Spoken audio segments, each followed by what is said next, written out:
Buenos días. Vamos a dar comienzo este panel 2 relativo a las responsabilidades empresariales, objeto y ámbito.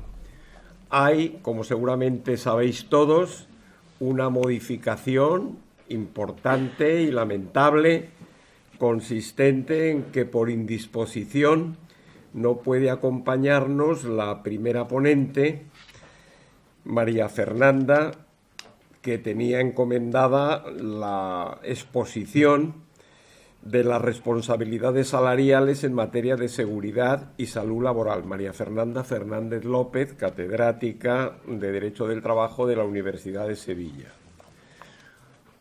La premura de tiempo con la que hemos sabido esta laguna ha impedido encargar a alguna otra persona que al menos hubiera hecho un resumen de su ponencia, que sin embargo está escrita en el libro del que disponéis, con lo cual la merma es fundamentalmente sentimental porque nos hubiera gustado tener con nosotros a María Fernanda.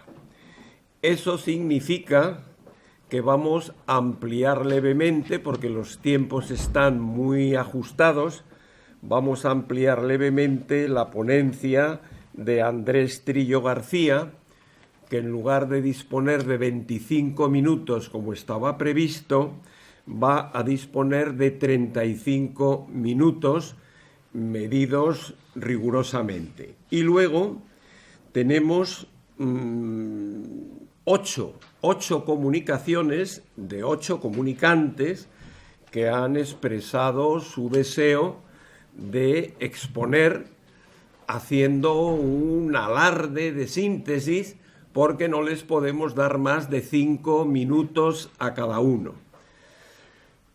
Tengo una lista por orden alfabético. Una vez que Andrés Trillo termine su exposición, sin solución de continuidad, llamaremos a cada uno de los comunicantes para que salga y exponga.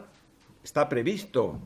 Bien, y simplemente, como tengo un encargo, aunque leve, también por razón de tiempo, de presentar, pues de Andrés Trillo García en el programa tenéis su trayectoria, y no tengo ninguna necesidad ni me gusta leer lo que ya puede leer cualquiera. Simplemente decir que, dada la importancia que en cualquier estado contemporáneo tiene la seguridad social, que es el pilar principal de lo que llamamos el bienestar social, en este momento, pese a que nos lamentamos tanto de que el estado del bienestar ha decaído, de que ya se ha saltado la fortaleza del bienestar y todo eso, que son pamplinas, la verdad es que nunca ha habido un sistema de protección social comparable con el actual.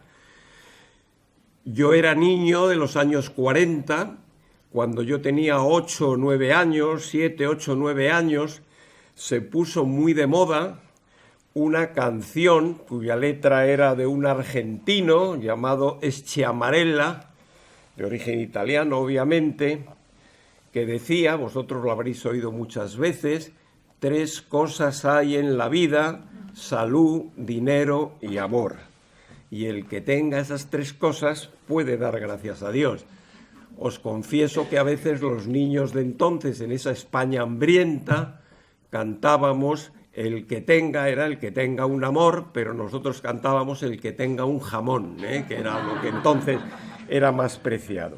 Bueno, el modelo de protección social que tenemos actualmente, pues es una recopilación de estos grandes bienes de la humanidad: la salud, el dinero y el amor. La salud es el servicio de salud. Fantástico el que haya tenido la desgracia de tener un pariente próximo y necesitar la asistencia hospitalaria de la protección de la salud, que ya no es seguridad social, habrá visto un funcionamiento difícilmente repetible en ningún otro país que yo conozca.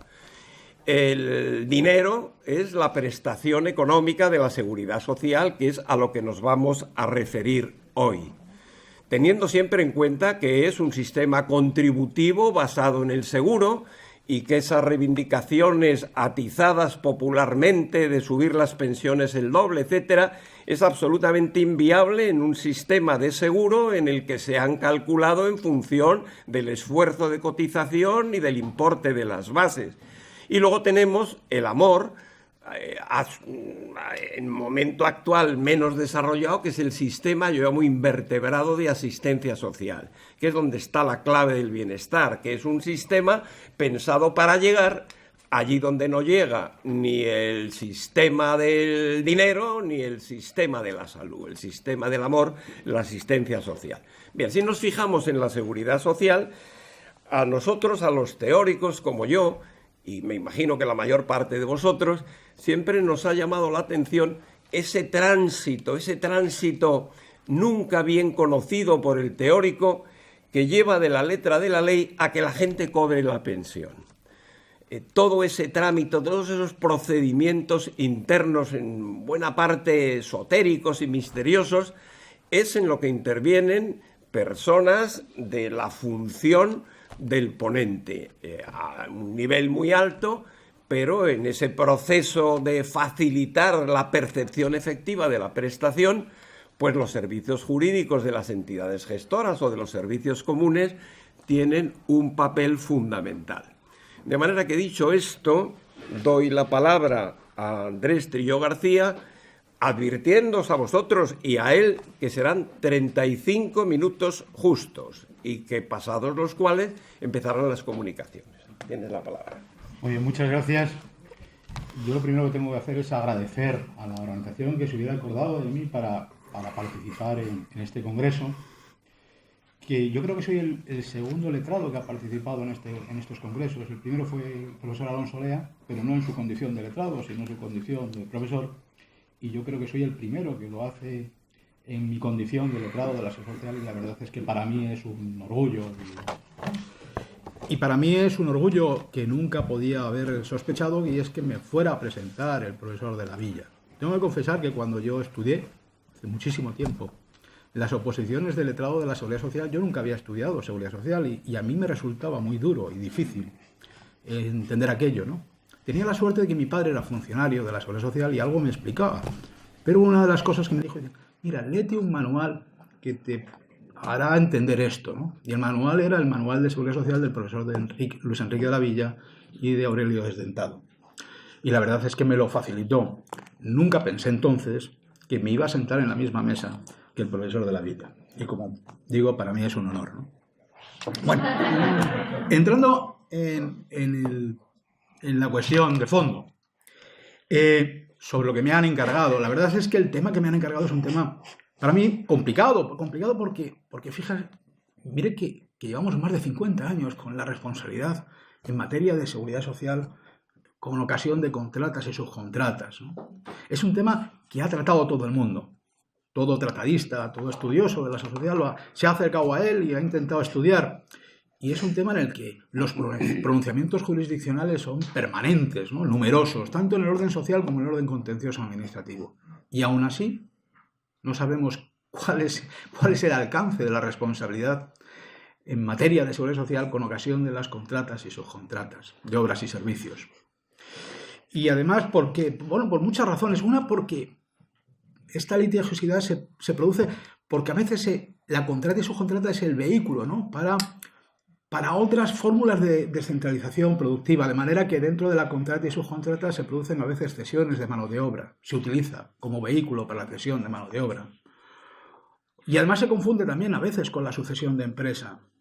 Ya hay veces en las que existen contratas y subcontratas cruzadas de empresas que son del mismo grupo y que pretenden así exonerar la responsabilidad solidaria del grupo a través de fórmulas de subcontratación.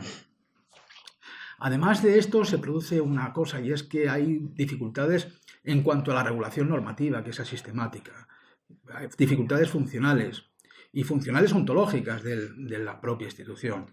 Desde el punto de vista normativo, en materia de seguridad social, lo primero que, ya lo decía el profesor Alonso Lea, la primera cuestión que nos encontramos es que la regulación nuclear está en el artículo 42, en una norma de carácter laboral.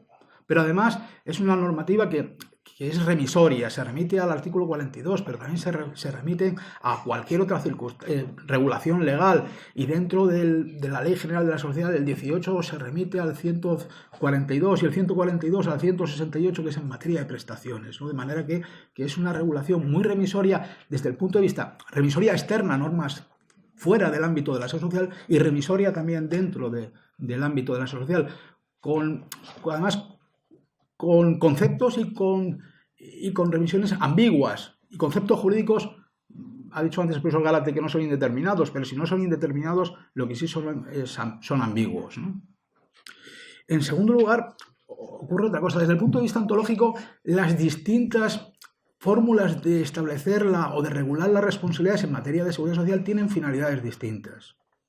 Si nos vamos a la obligación de comprobación del alta por parte del empresario principal con respecto a los subcontratistas regulados en el artículo 18, 5 y 6 de la Ley General de la Social, lo que se busca es intentar emerger la economía sumergida, ¿no? El trabajo sumergido. Esa es la finalidad, y es una norma estrictamente punitiva. Si nos vamos a la responsabilidad de las contratas y subcontratas, ahí hay otras finalidades, aparte de asegurar la responsabilidad por los incumplimientos en materia de seguridad social. Hay también una regulación depurativa del mercado de obras y servicios, de manera que lo que se pretende es hacer desaparecer del mercado de obras y servicios aquellas empresas que son morosas en materia de seguridad social. Y el enfoque del artículo 42.1 y 42.2 en materia de seguridad social está dirigido fundamentalmente a eso. Si nos vamos al ámbito de las prestaciones, aquí la cuestión cambia, porque lo que se pretende, la remisión del artículo 168 al artículo 167 de la Ley General de la Seguridad Social, lo que pretende es establecer una responsabilidad, pero por los incumplimientos culposos del empresario subcontratista, cuando éste ha realizado un incumplimiento ya no objetivo, como ocurría con la cotización, sino con un incumplimiento subjetivo, mantenido con ánimo rupturista con el sistema de seguridad social. Y si nos vamos a la responsabilidad en materia de contratas y subcontratas en relación con el recargo de prestaciones en materia de por incumplimiento de medidas de seguridad y higiene, aquí ya no se pretende tanto establecer una responsabilidad en base a los incumplimientos en el aseguramiento, sino que la responsabilidad viene como consecuencia del incumplimiento compartido, ¿no?, de las medidas de prevención de riesgos laborales, ¿no? De manera que las distintas instituciones, que a veces unas se remiten a otras, y generalmente al artículo 42, pues la verdad es que buscan finalidades distintas. Pero no solamente eso, sino también desde el punto de vista funcional, funcionan de una manera distinta en cada uno de estas instituciones. Y además, y dentro de cada una de estas figuras hay alternativas, y alternativas también que funcionan de manera distinta. Si nos vamos al incumplimiento de la comprobación por falta de alta, aquí nos encontramos en un procedimiento administrativo sancionador puro, con carácter punitivo y además regulado y gestionado fuera del ámbito de la seguridad social. De manera que está regulado en el ámbito del procedimiento sancionador, y quien sanciona es el jefe de la inspección de trabajo, ¿no? Mientras que la falta de alta, quien lo sanciona es el director provincial de la tesorería, ¿no? Y se gestiona dentro del ámbito de la seguridad social. Si nos fijamos en el procedimiento para determinar la responsabilidad solidaria en materia de cotización, nos vamos a encontrar con dos. Uno, el de la derivación de responsabilidad en el procedimiento recaudatorio, mediante un procedimiento administrativo puro, regulado en la ley de los principios comunes de la ley de procedimiento administrativo común, para determinar la derivación de responsabilidad solidaria o subsidiaria, y otro que es la emisión del acta de liquidación de cuotas por parte de la Inspección de Trabajo para determinados supuestos concretos en el que el procedimiento administrativo se regula de una forma diferente a través de un procedimiento especial, ¿no?, el regulado para las infracciones y sanciones del orden social, ¿no? Si andamos y nos encontramos o nos vamos al ámbito prestacional, ahí tenemos que diferenciar también si la entidad gestora tiene capacidad o potestad para determinar la responsabilidad empresarial en materia prestacional. El artículo 167 dice, regula, como saben ustedes muy bien, ¿no?, que los supuestos de imputación deben estar establecidos con carácter previo, y eso han sido entendido por la entidad gestora. Yo discrepo de eso, ¿no?, pero se ha entendido por parte de la entidad gestora que eso significa que debe existir un reglamento que habilite al INS para determinar la responsabilidad empresarial.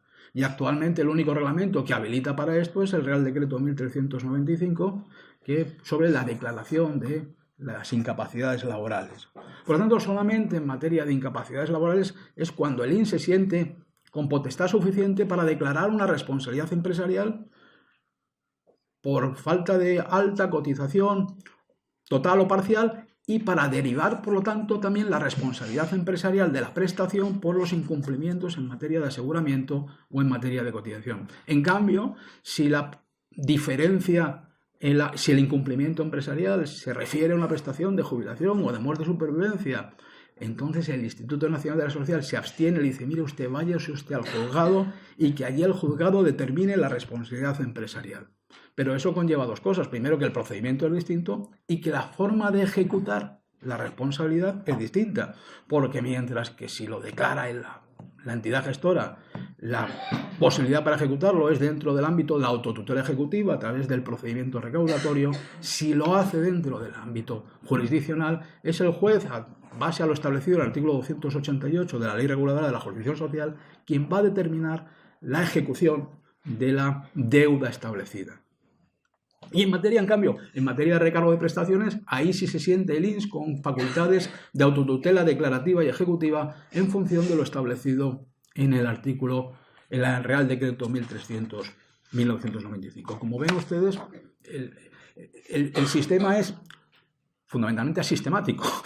La regulación es fundamentalmente asistemática, parcial y complicada, ¿no?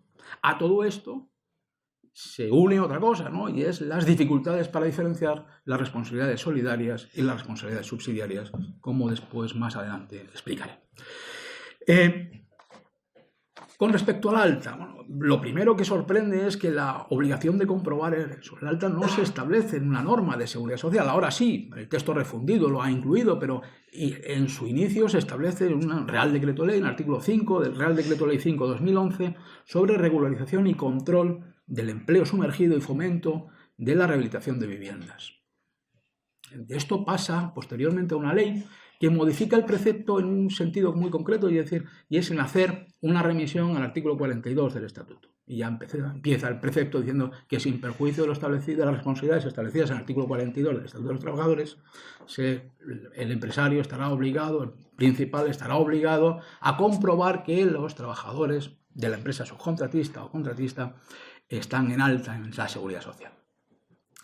Y responderá siempre y cuando, y ahí va otra vez al artículo 42 para decir, cuando sean de la misma actividad o, no siendo de la misma actividad, se produzca en el lugar, se realice por parte de trabajadores que habitualmente, o mejor dicho, de forma continuada, otro concepto jurídico indeterminado, de forma continuada, prestan servicios en el centro de trabajo de la empresa principal.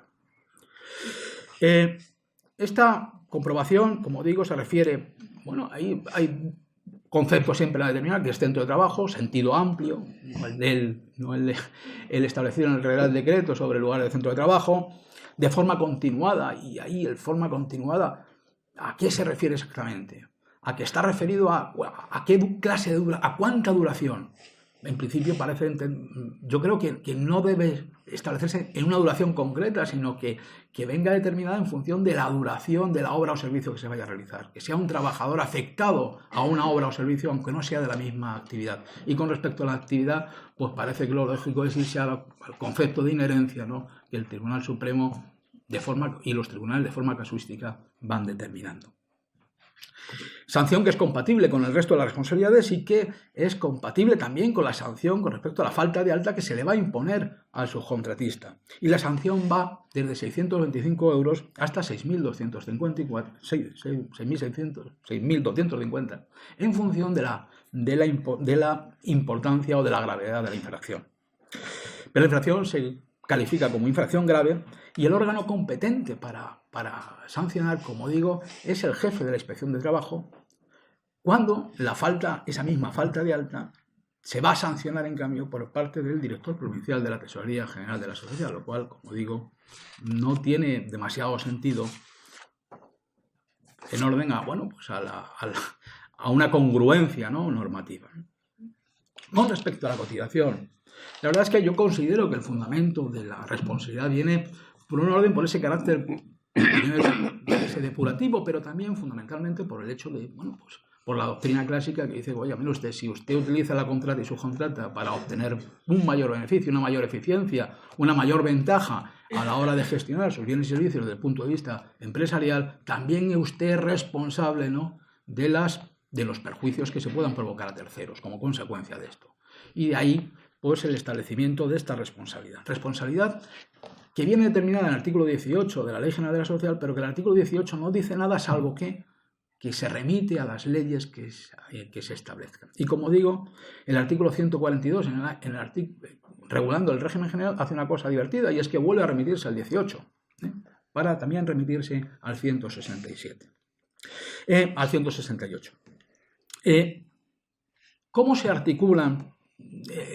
Mejor dicho, ¿cómo se articula el artículo 168 que recoge la responsabilidad subsidiaria?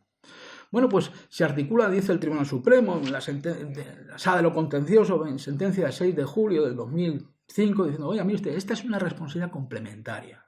De manera que existe una responsabilidad solidaria y en aquello que no sea solidaria podrá ser complementaria. De manera que usted se tendrá que ver que esa responsabilidad subsidiaria irá fuera de los límites, a los límites cuantitativos, objetivos de la responsabilidad solidaria y a los límites temporales de la responsabilidad solidaria, ¿no? De manera que en ese ámbito es donde jugaría la responsabilidad subsidiaria cuando se refiere a la misma actividad, porque cuando se refiere a distintas actividades, en cambio, la responsabilidad solamente será subsidiaria. Con respecto a la responsabilidad solidaria, la regulada en el artículo 42 del Estatuto de los Trabajadores, la verdad es que nos encontramos, a mi juicio, con dificultades de carácter, bueno, primero la definición de lo que se llama, de lo que es propia actividad, pero también con respecto a problemas interpretativos en el ámbito subjetivo, en el ámbito objetivo, en el ámbito temporal, y una cosa que es lo más complicado para mí y lo que no entiendo todavía cómo nos hemos sido capaces de saber lo que quiere decir es ¿para qué sirve el certificado exonerador de responsabilidades, ¿no? Bueno, desde el punto de vista de la propia actividad, yo creo que hay que irse al concepto de inherencia, pero el concepto de inherencia es un concepto casuístico que hay que determinar en base a indicios, ¿no? Y por lo tanto habrá que ir al caso concreto en cada caso, en cada momento. Con respecto al ámbito subjetivo, una de las discusiones y donde la jurisprudencia tampoco tiene muy claro hacia dónde vamos es con respecto a si afecta al empresario principal y al contratista únicamente, como dice el artículo 42, o también afecta a todo lo que es la cadena de subcontratación, ¿no? Y hay numerosas sentencias diciendo, bueno, pues se refiere a toda la cadena y por lo tanto la responsabilidad, en tanto en cuanto el empresario principal es al final, primero el beneficiario y en segundo lugar además también el que tiene el poder de dirección con respecto al resto de los subcontratistas, pues también es por lo tanto el responsable de lo que ocurra en el último eslabón de la cadena.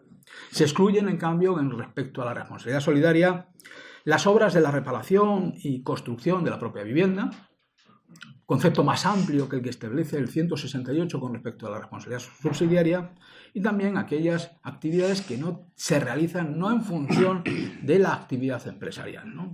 Sobre eso el profesor Gálate ha explicado anteriormente bastante, ¿no?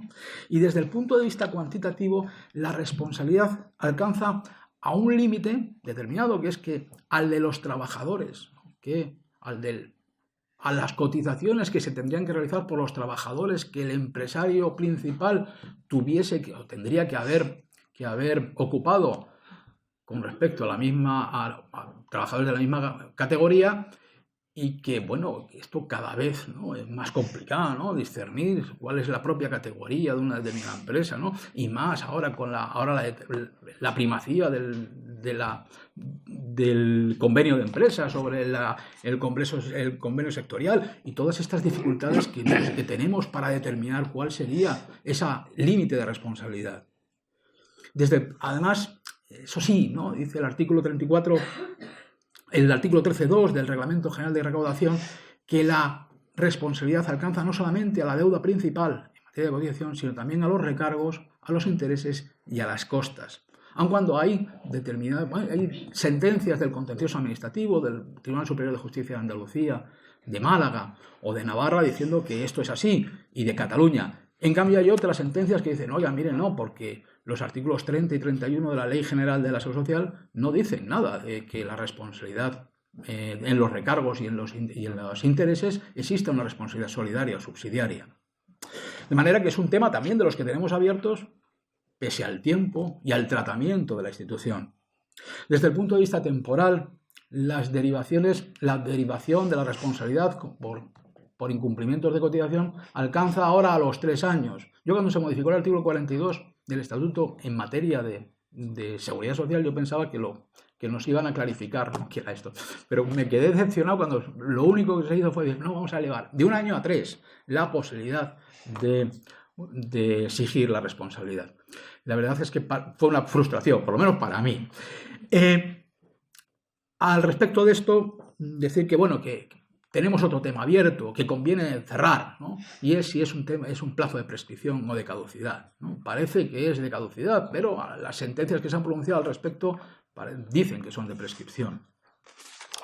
Pero no opera la interrupción de la prescripción, curiosamente, ¿no? El problema del alcance exonerador del certificado. El artículo 42 establece como saben todos ustedes, ¿no?, que el empresario principal, antes de realizar la contrata, tiene que solicitar de la tesorería, y ahora además se hace online, y se emite online a través del sistema red, ¿no? Pues se tiene que emitir un certificado de si está al corriente o no, y si estuviese al corriente del pago de las cuotas, pues se le exoneraría de responsabilidad, aunque realmente no lo estuviera. Pero si la tesorería les ha dicho a este señor que lo está, o bien no contesta en el plazo de 30 días, dice el artículo 42 que se le exonerará. Y el problema es, ¿se le exonerará de qué? Y de qué, bueno, todo el mundo tiene una opinión al respecto, y la jurisprudencia también tiene distintas opiniones al respecto, ¿no? De manera que la verdad es que, bueno, unos determinan que la responsabilidad es subsidiaria con respecto a las deudas que tuviese antes y solidaria con respecto a las deudas vigentes. Otros dicen, no, mire usted, y eso lo decía al principio la tesorería, en el primer reglamento de recaudación, se establecía así en el artículo 12, y también en la circular 597, decía la tesorería, no, mire usted, si se emite el certificado, lo que ocurre es que la responsabilidad durante la vigencia del contrato será subsidiaria y no solidaria, pero la anterior no existe deuda. La doctrina vigente de la Tesorería General de la Seguridad Social y de la Inspección de Trabajo es, mire usted, si se emite el certificado con deuda o no se emite el certificado, la responsabilidad es subsidiaria con respecto a la anterior, pero se mantendrá vigente la responsabilidad solidaria durante la vigencia de la contrata, y usted, empresario, tiene que comprobar mes a mes, bien pidiendo los certificados de cotización o bien dirigiéndose a la tesorería a través del RED, que esa empresa subcontratista va cumpliendo con su cotización mes a mes. Y si es así, queda usted exonerado de responsabilidad, pero si no, será usted responsable de solidario durante la vigencia de la contrata y hasta 3 años después. Pero hay más teorías, ¿no? Hay quien piensa que existe con la emisión del certificado una exoneración total de responsabilidad solidaria y subsidiaria durante la vigencia de la contrata, los que entienden que la exoneración solamente es con respecto a la responsabilidad sancionadora, los que entienden que está solamente la responsabilidad limitada al mes, la exoneración limitada al mes en el que se pide la certificación a la tesorería, y otras que opinan que la responsabilidad cuando se emite el certificado solamente queda limitada con respecto a los casos de sucesión de empresa, pero en los que concurre una contrata y subcontrata, pero los demás casos no. Como digo, esto ahora ya se solicita online, este certificado, y además de todo esto, pues tenemos un plus de responsabilidad en el caso de la construcción, cuando establece el artículo 7 que los incumplimientos de registro en contrato y subcontrata también pueden determinar la derivación de responsabilidad en materia de cotización. Con respecto a la responsabilidad subsidiaria, como digo, ese carácter exonerador, ¿no?, del certificado nos lleva también a dificultades con respecto a lo que es, cuál es el alcance de la responsabilidad subsidiaria. Para la tesorería, como digo, la responsabilidad subsidiaria se produciría en el caso de no emitirse el certificado a la anterior a la contrata. Pero también se refiere a los supuestos en los que la actividad no es de la propia actividad empresarial. Y también se refiere a aquellos que exceden del límite cualitativo de los trabajadores propios. Y también se refiere al ámbito en que la deuda se pueda exigir más allá de los 3 años, porque la responsabilidad subsidiaria en materia de cotización está establecida hasta los 4 y el artículo 168 no establece límite ninguno. Por lo tanto, si excede los 3 pero no excede los 4, se podría solicitar la responsabilidad o derivar la responsabilidad subsidiaria en materia de cotización. Y además aquí el plazo con respecto a la responsabilidad subsidiaria, si es de prescripción y se interrumpe con la reclamación, por lo tanto, se inicia, o con el reconocimiento de deuda, por lo tanto, se podría volver a iniciar. Con respecto a la cuantía, en cambio, aquí no está excluido expresamente de la responsabilidad subsidiaria los recargos, los intereses y las costas del procedimiento recaudatorio. ¿Cómo se declara la responsabilidad solidaria y subsidiaria? Como digo, a través de 2 procedimientos. Un procedimiento que realmente sí es una derivación de responsabilidad, que es el que realiza la tesorería. Y un procedimiento que solamente va a determinar la responsabilidad solidaria o subsidiaria en relación a determinadas deudas, que es la que se establezca a través del acta de liquidación. La declaración de responsabilidad, derivación de responsabilidad, o sea, la declaración para la derivación de responsabilidad solidaria o subsidiaria se establece a través de un acto administrativo previo por parte de la tesorería, a través de aplicando el procedimiento administrativo común y en virtud del cual se va a determinar que la deuda actual y la futura del responsable solidario, del responsable inicial, será también solidaria o subsidiaria siempre y cuando se mantengan las mismas condiciones de contrata y subcontrata en relación con esta deuda. Si es solidaria, se inicia, como digo, a partir de este momento y además se inicia frente a cualquiera. El procedimiento recaudatorio a partir de la declaración de responsabilidad solidaria se puede iniciar contra cualquiera de los deudores. Incluso salvo que se haya realizado un aplazamiento, porque si el deudor principal ya no tiene la obligación se entiende que está al corriente del pago porque haya realizado un aplazamiento, pues eso va a afectar también a todos los demás. En cambio, el hecho de que el deudor principal esté en curso en un concurso no va a determinar la exoneración de la responsabilidad solidaria con respecto a los demás. Se podrá seguir exigiendo la responsabilidad solidaria y no le afectará al resto de los responsables solidarios la existencia de una quita o espera en el convenio del concurso, salvo que la tesorería lo haya aprobado. De manera que si ha participado en la aprobación del convenio, en esos casos no le va a afectar a la tesorería la existencia de esa deuda. Y además de esto, pero si existe un incumplimiento del convenio por parte del empresario deudor sujeto al concurso con la aprobación de la tesorería, entonces la responsabilidad solidaria volverá a reactivarse y se podrá dirigir contra el deudor solidario. En relación con la subsidiaria, ¿cuándo se va a realizar la derivación de responsabilidad?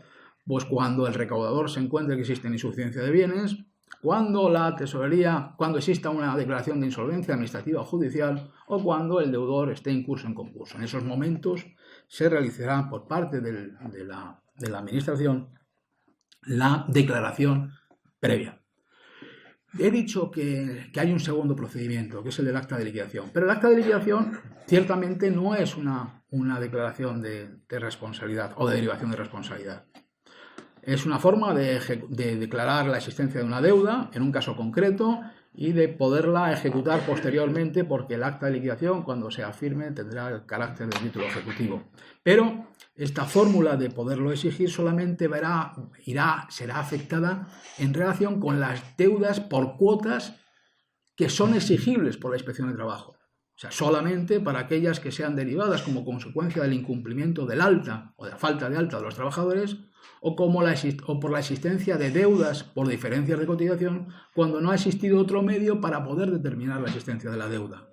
En los demás casos, si es susceptible de reclamación de deuda por parte de la tesorería o si afecta a otros recursos distintos que cuotas de seguridad social, no, el acta de liquidación no valdrá como determinante de la responsabilidad, de la derivación de responsabilidad solidaria o subsidiaria, y habrá que irse al procedimiento administrativo realizado por la tesorería.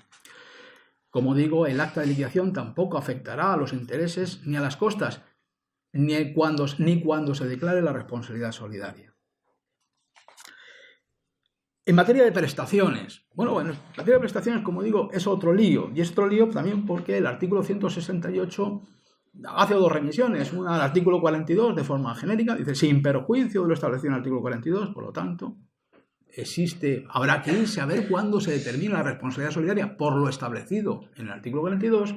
Y en segundo lugar, dice, y en los supuestos de imputación establecidos en el artículo 167, por lo tanto, en los supuestos en los que existe una responsabilidad por falta de afiliación o alta en las prestaciones, porque en el hecho causante no estaba el trabajador afiliado o en alta, o bien, en segundo lugar, porque existe un incumplimiento por parte del empresario de la cotización. Pero aquí el incumplimiento tiene que ser rupturista, culpable, y además la responsabilidad es proporcional al incumplimiento, ¿no? Cosa que no ocurría con respecto a la cotización y cosa que tampoco preveía ni prevé el artículo 42 del Estatuto de los Trabajadores. Uno de los problemas en relación con esto, hay varios, pero uno es los descubiertos anteriores a la contrata. ¿Pueden determinar la responsabilidad empresarial en la contrata? Bueno, pues si entendemos que existe una responsabilidad subsidiaria en relación en los casos en los que no se haya pedido el certificado, esto también afectará a los incumplimientos como consecuencia de la falta de cuotas anteriores. En segundo lugar, y cuando se reconoce en el ámbito de la contrata, si está en la responsabilidad solidaria sobre la vigencia de la contrata, eso afecta a la parte alícuota correspondiente a la prestación durante el periodo de la contrata, o también va a afectar a las prestaciones futuras, o a la misma prestación futura, ¿no? De manera que si yo estoy en situación de incapacidad temporal, la responsabilidad solamente del empresario principal afecta al periodo de tiempo de la vigencia de la contrata, o si luego posteriormente sigo en incapacidad temporal, voy a seguir estándolo, ¿no?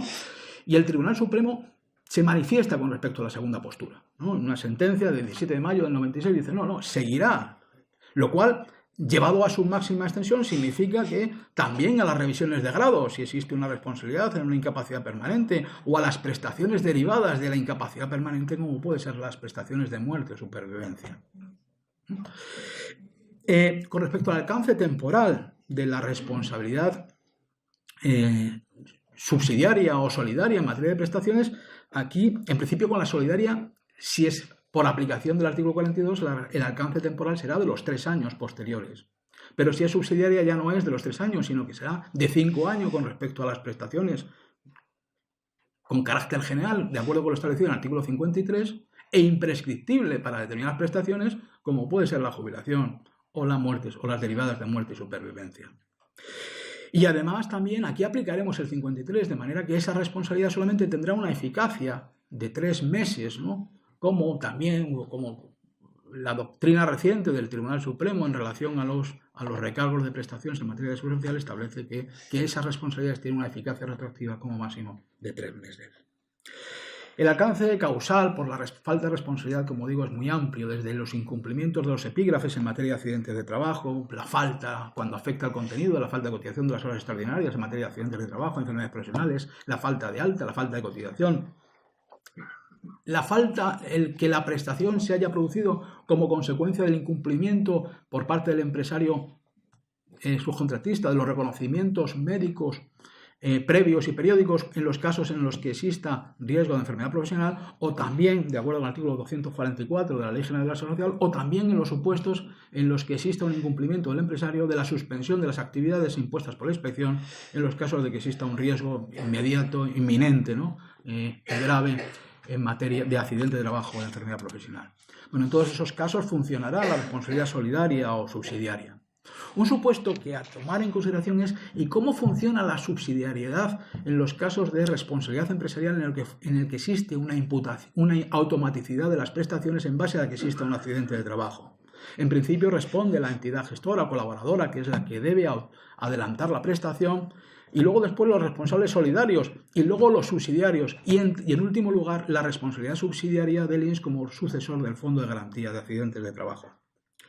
En cuanto a la forma de hacer efectiva, ya lo he adelantado antes, ¿no? Hay determinadas prestaciones en que se les realiza de forma una autotutela, a través de la autotutela administrativa, declarativa, y en los casos en los que el INS no se siente con fuerzas o con capacidad para poderlo realizar, pues a través de la heterotutela acudiendo al órgano jurisdiccional. Les adelanto que el INS está trabajando ya en la posibilidad de realizar un decreto de responsabilidad empresarial en todos los supuestos, de manera que el INS pueda declararlo, pero ya veremos cómo, de qué manera salen. Y el alcance del capital coste o el alcance de las prestaciones vendrá determinado por un capital coste, tanto en el caso de la tutela como de la autotutela, que vendrá integrado por el capital coste en sí mismo, ¿no? por la cantidad de prestación y el tiempo que se considera que va a haber pago de la prestación en función de la expectativa de vida, por los intereses de capitalización como consecuencia de lo que se considera que va a subir la prestación durante ese periodo de tiempo, por las prestaciones a tanto alzado que se hayan de pagar, y en el caso de que la responsabilidad se haya establecido por falta de aseguramiento, por un incremento del 5% como consecuencia de ese incumplimiento, medida sancionadora que recoge la ley, el Reglamento General de Recaudación, y que yo no sé si de verdad tiene el rango normativo suficiente para poderlo establecer. El plazo de ingreso establece el Reglamento General de Recaudación, que será hasta el último día del mes siguiente al de la notificación de la obligación, y el Reglamento General de Recaudación, en el artículo 71, prevé la posibilidad de reintegro del capital coste en dos supuestos. Uno, cuando se haya producido una extinción de la prestación por causa distinta a la muerte, o en los casos de la incapacidad permanente, cuando exista una revisión de grado como consecuencia de la mejoría o el error en el diagnóstico a la hora de la declaración de la incapacidad permanente. Por último, o antepenúltimo, ¿no? Ya que estoy llegando al tiempo, ¿no? Con respecto al recargo de prestaciones de seguridad social, pues como dije aquí, la responsabilidad no viene en función de lo que establece. Viene establecido en el artículo 164 de la Ley General de la Seguridad Social, pero no viene determinada en función de incumplimientos en materia de seguridad social, sino en materia de preventiva. Y aquí el incumplimiento del empresario principal y el empresario subcontratista viene de la falta de coordinación y de las responsabilidades determinadas en el artículo 24 de la Ley de Prevención de Riesgos Laborales y del artículo 42 de la LISOS, ¿no? De manera que la responsabilidad viene establecida en función de dos elementos, de uno de carácter locativo, o sea, de carácter funcional, debe estar referido a actividades de la misma actividad, ¿no? Cuando se produce el accidente, y además uno de carácter topográfico, ¿no? La responsabilidad viene como consecuencia de un accidente o una enfermedad producida en el lugar del centro de trabajo del empresario principal. De manera que esta responsabilidad viene como consecuencia de la culpa en vigilando el empresario principal, y la forma y el plazo de prescripción de esta responsabilidad será del de 5 años, plazo que sí es de prescripción, y los efectos del reconocimiento de la responsabilidad por el accidente del recargo será el de 3 meses con carácter retroactivo, de conformidad con lo establecido en el artículo 53. En cuanto a la forma de hacer efectivo, como digo, si el Real Decreto 1300 le permite al INS declarar la responsabilidad del recargo y además la responsabilidad solidaria y subsidiaria, y la forma de hacerlo efectivo es a través entonces de lo establecido en el Reglamento General de Recaudación, salvo que la responsabilidad se declare en vía jurisdiccional, en cuyo caso será el juzgado el encargado de recaudar el capital coste con el auxilio de la Tesorería General de la Seguridad Social, de acuerdo con lo establecido en el artículo 288. De acuerdo con todo lo que les he estado explicando, ¿qué es lo que pienso yo de todo esto? Bueno, pues yo pienso que esto es un pequeño lío o un gran lío, ¿no? Y yo creo que sí debería haber una sistematización, por lo menos respecto a las normas de seguridad social. Probablemente el artículo 42 del Estatuto siga siendo la clave de la declaración de responsabilidad solidaria y subsidiaria, pero yo creo que ese artículo 42 debería introducirse dentro del ámbito de la regulación de la seguridad social y establecerse con carácter clarificador y clarificante hasta cuál es el alcance de la responsabilidad solidaria y de la responsabilidad subsidiaria, y cuál es el alcance, además, y las potestades para poderlas determinar. Yo creo que las distintas responsabilidades, por lo menos en el ámbito de la afiliación, de la cotización y de las prestaciones, deberían estar coordinadas y no tomarse a préstamo de vez en cuando algunas clases de características pero no en cambio otras, ¿no? De manera que debería, a mi juicio, debería haber una regulación, una nueva regulación de esto, una regulación adaptada, como ha dicho el profesor Gálate, con bastante inteligencia, adaptada a la situación actual y adaptada a un mercado de obras y servicios cada vez más importante, ¿no? Y además más sofisticado, ¿eh? Y además en un ámbito de una regulación general de todas las responsabilidades derivadas como consecuencia de la descentralización productiva, o sea, tanto de la responsabilidad solidaria y subsidiaria por contratas de obras y servicios, como también de las reguladas por la cesión de mano de obra o en materia de responsabilidades por sucesión de empresa o por responsabilidades de grupos de empresas. Una regulación que estuviese marcada y que nos pudiese hacer distinguir con claridad cuando nos encontramos en una cesión de mano de obra y cuando nos encontramos en una responsabilidad de contrata y subcontrata. Y bueno, pues si este Congreso hiciera llegar pues esta aspiración, yo me daría por satisfecho y sobre todo por agradecido. Y también muy agradecido por haberme escuchado. Muchas gracias.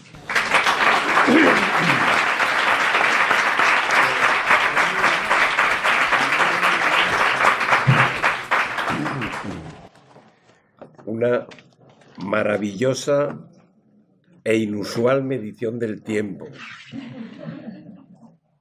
Vamos a dar paso, bueno, advierto, como es obvio, que como habrá una fase de coloquio relativamente extensa, cualquier punto de los muy plurales e interesantes que ha planteado el ponente, podemos tratar o preguntar sobre ellos posteriormente.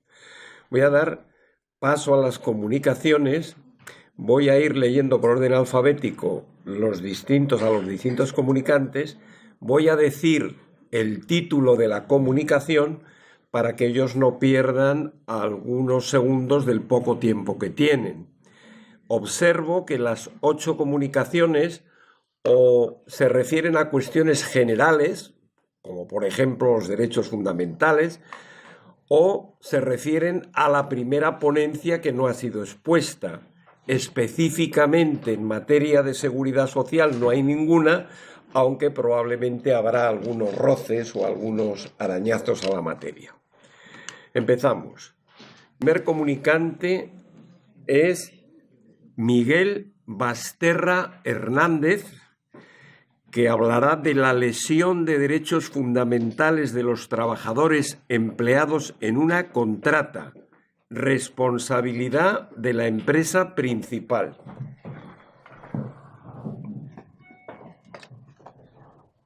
Cinco minutos. Bien, buenos días. Como bien se sabe y también acaba de exponer el ponente Trillo, el ordenamiento jurídico trata de garantizar los créditos salariales, las deudas en materia de seguridad social y la salud y seguridad en el trabajo de aquellos trabajadores que prestan sus servicios en el ámbito de la externalización productiva, bajo el entendimiento de que su situación lleva aparejado un elemento específico de vulnerabilidad. Y para ello, pues el legislador, como bien acabamos de ver, corresponsabiliza a la empresa principal, en teoría más solvente y más estable, frente a eventuales incumplimientos de la empresa contratista.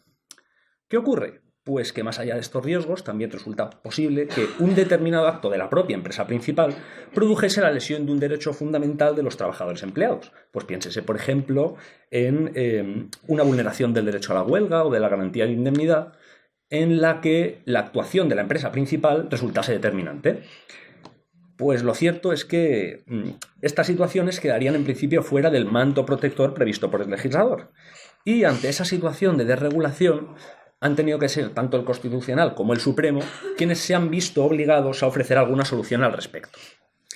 En concreto, el Constitucional, en sus sentencias del año 2010 del asunto Samoa, llega a la conclusión de que la empresa principal habrá de responder de aquellos actos que vulnerasen el derecho a la huelga, a la garantía de indemnidad o cualesquiera otros derechos fundamentales de los trabajadores empleados en la contrata.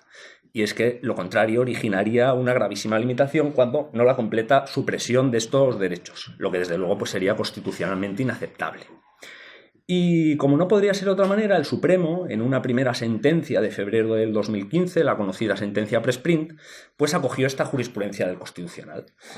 ¿Qué ocurre? Que sorprendentemente, poco tiempo después, en una segunda sentencia de noviembre del 16, la conocida sentencia Altrad, el Supremo parece romper con la línea sentada por el Constitucional, a la que por otra parte ni siquiera se refiere, y exime de responsabilidad a la empresa principal en un supuesto de hecho prácticamente análogo a los anteriores. Y el argumento clave con el que el Supremo trata de sostener esta postura es el de que en este tipo de casos únicamente podríamos responsabilizar a la empresa principal si se encontrase vinculada con la contratista dentro del mismo grupo de empresas. No obstante, lo cierto es que a mi juicio no ha lugar a este condicionamiento y, tal y como concluye el Constitucional, la empresa principal habrá de responder siempre, subrayo siempre, que sus propios actos vulnerasen los derechos fundamentales de los empleados de la contratista. Ahora bien, resulta evidente que una cuestión tan trascendente como esta no puede resolverse sin el soporte de un marco jurídico cierto y consistente. Y, en efecto, al final, todo este cuerpo jurisprudencial pues, pone de relieve el problema, lo identifica, lo señala. Pero las soluciones aportadas desde los tribunales no son suficientes, como bien refleja, por ejemplo, las dificultades inherentes a la ejecución del fallo. En efecto, en estos casos será bastante probable que la lesión del derecho fundamental vaya conectada con una extinción del contrato de trabajo, lo que por tanto pues implicaría necesariamente la readmisión del trabajador. ¿Qué ocurre? Pues que lo más probable es que para el momento de la ejecución del fallo el trabajador no tuviese ya vínculo alguno ni con la contratista por la extinción del propio contrato de trabajo, ni tampoco con la principal, porque se hubiese extinguido también la propia contrata mercantil. Desde luego que la solución ante este escenario no es para nada sencilla, pero en cualquier caso pues sí parece que debiera ser articulada en la propia norma. Y por lo tanto, yo creo que se hace absolutamente necesario proveer respuestas a este problema a través de la vía legislativa. Desde luego, la externalización productiva no puede ser una grieta por la que se diluya la protección de los derechos fundamentales del trabajador.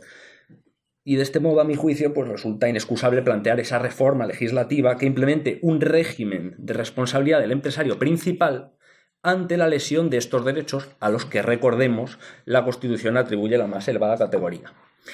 Y es que si se piensa no tiene demasiado sentido que protejamos el derecho al salario o las deudas de seguridad social, responsabilizando a la empresa principal de incumplimientos atribuibles a la contratista y en cambio dejemos sin ninguna cobertura la lesión de un derecho fundamental derivada de actos atribuibles a título directo a la propia empresa principal. Bien, con ello termino. Muchas gracias por su atención.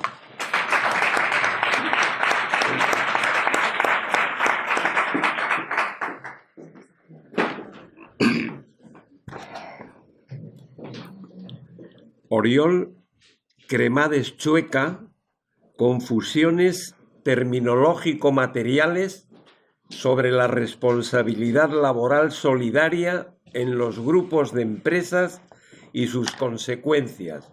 Un análisis jurídico-laboral y económico del derecho. Perdona. Bien, atendiendo la complejidad de la cuestión, de que planteo la problemática, yo solamente haré más bien una invitación a la lectura de mi comunicación. Empezaré repitiendo el título porque creo que el título es lo que permite... Me sabe mal, pero creo que... Tú te lo pagas, ¿eh? Ya verá que vale la pena. Confusiones terminológicas materiales. Esa es mi hipótesis, que en realidad lo que sucede en la cuestión de la responsabilidad laboral solidaria en los grupos de empresas, hay confusiones de términos técnicos y que ello deriva, realmente hay una confusión material.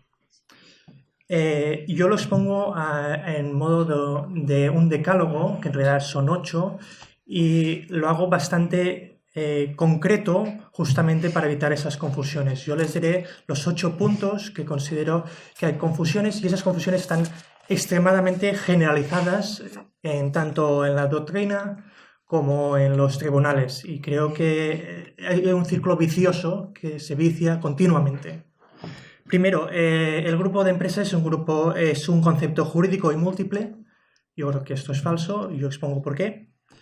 El grupo de empresas es sinónimo de grupos y sociedades, también yo creo que es falso y expongo también por qué.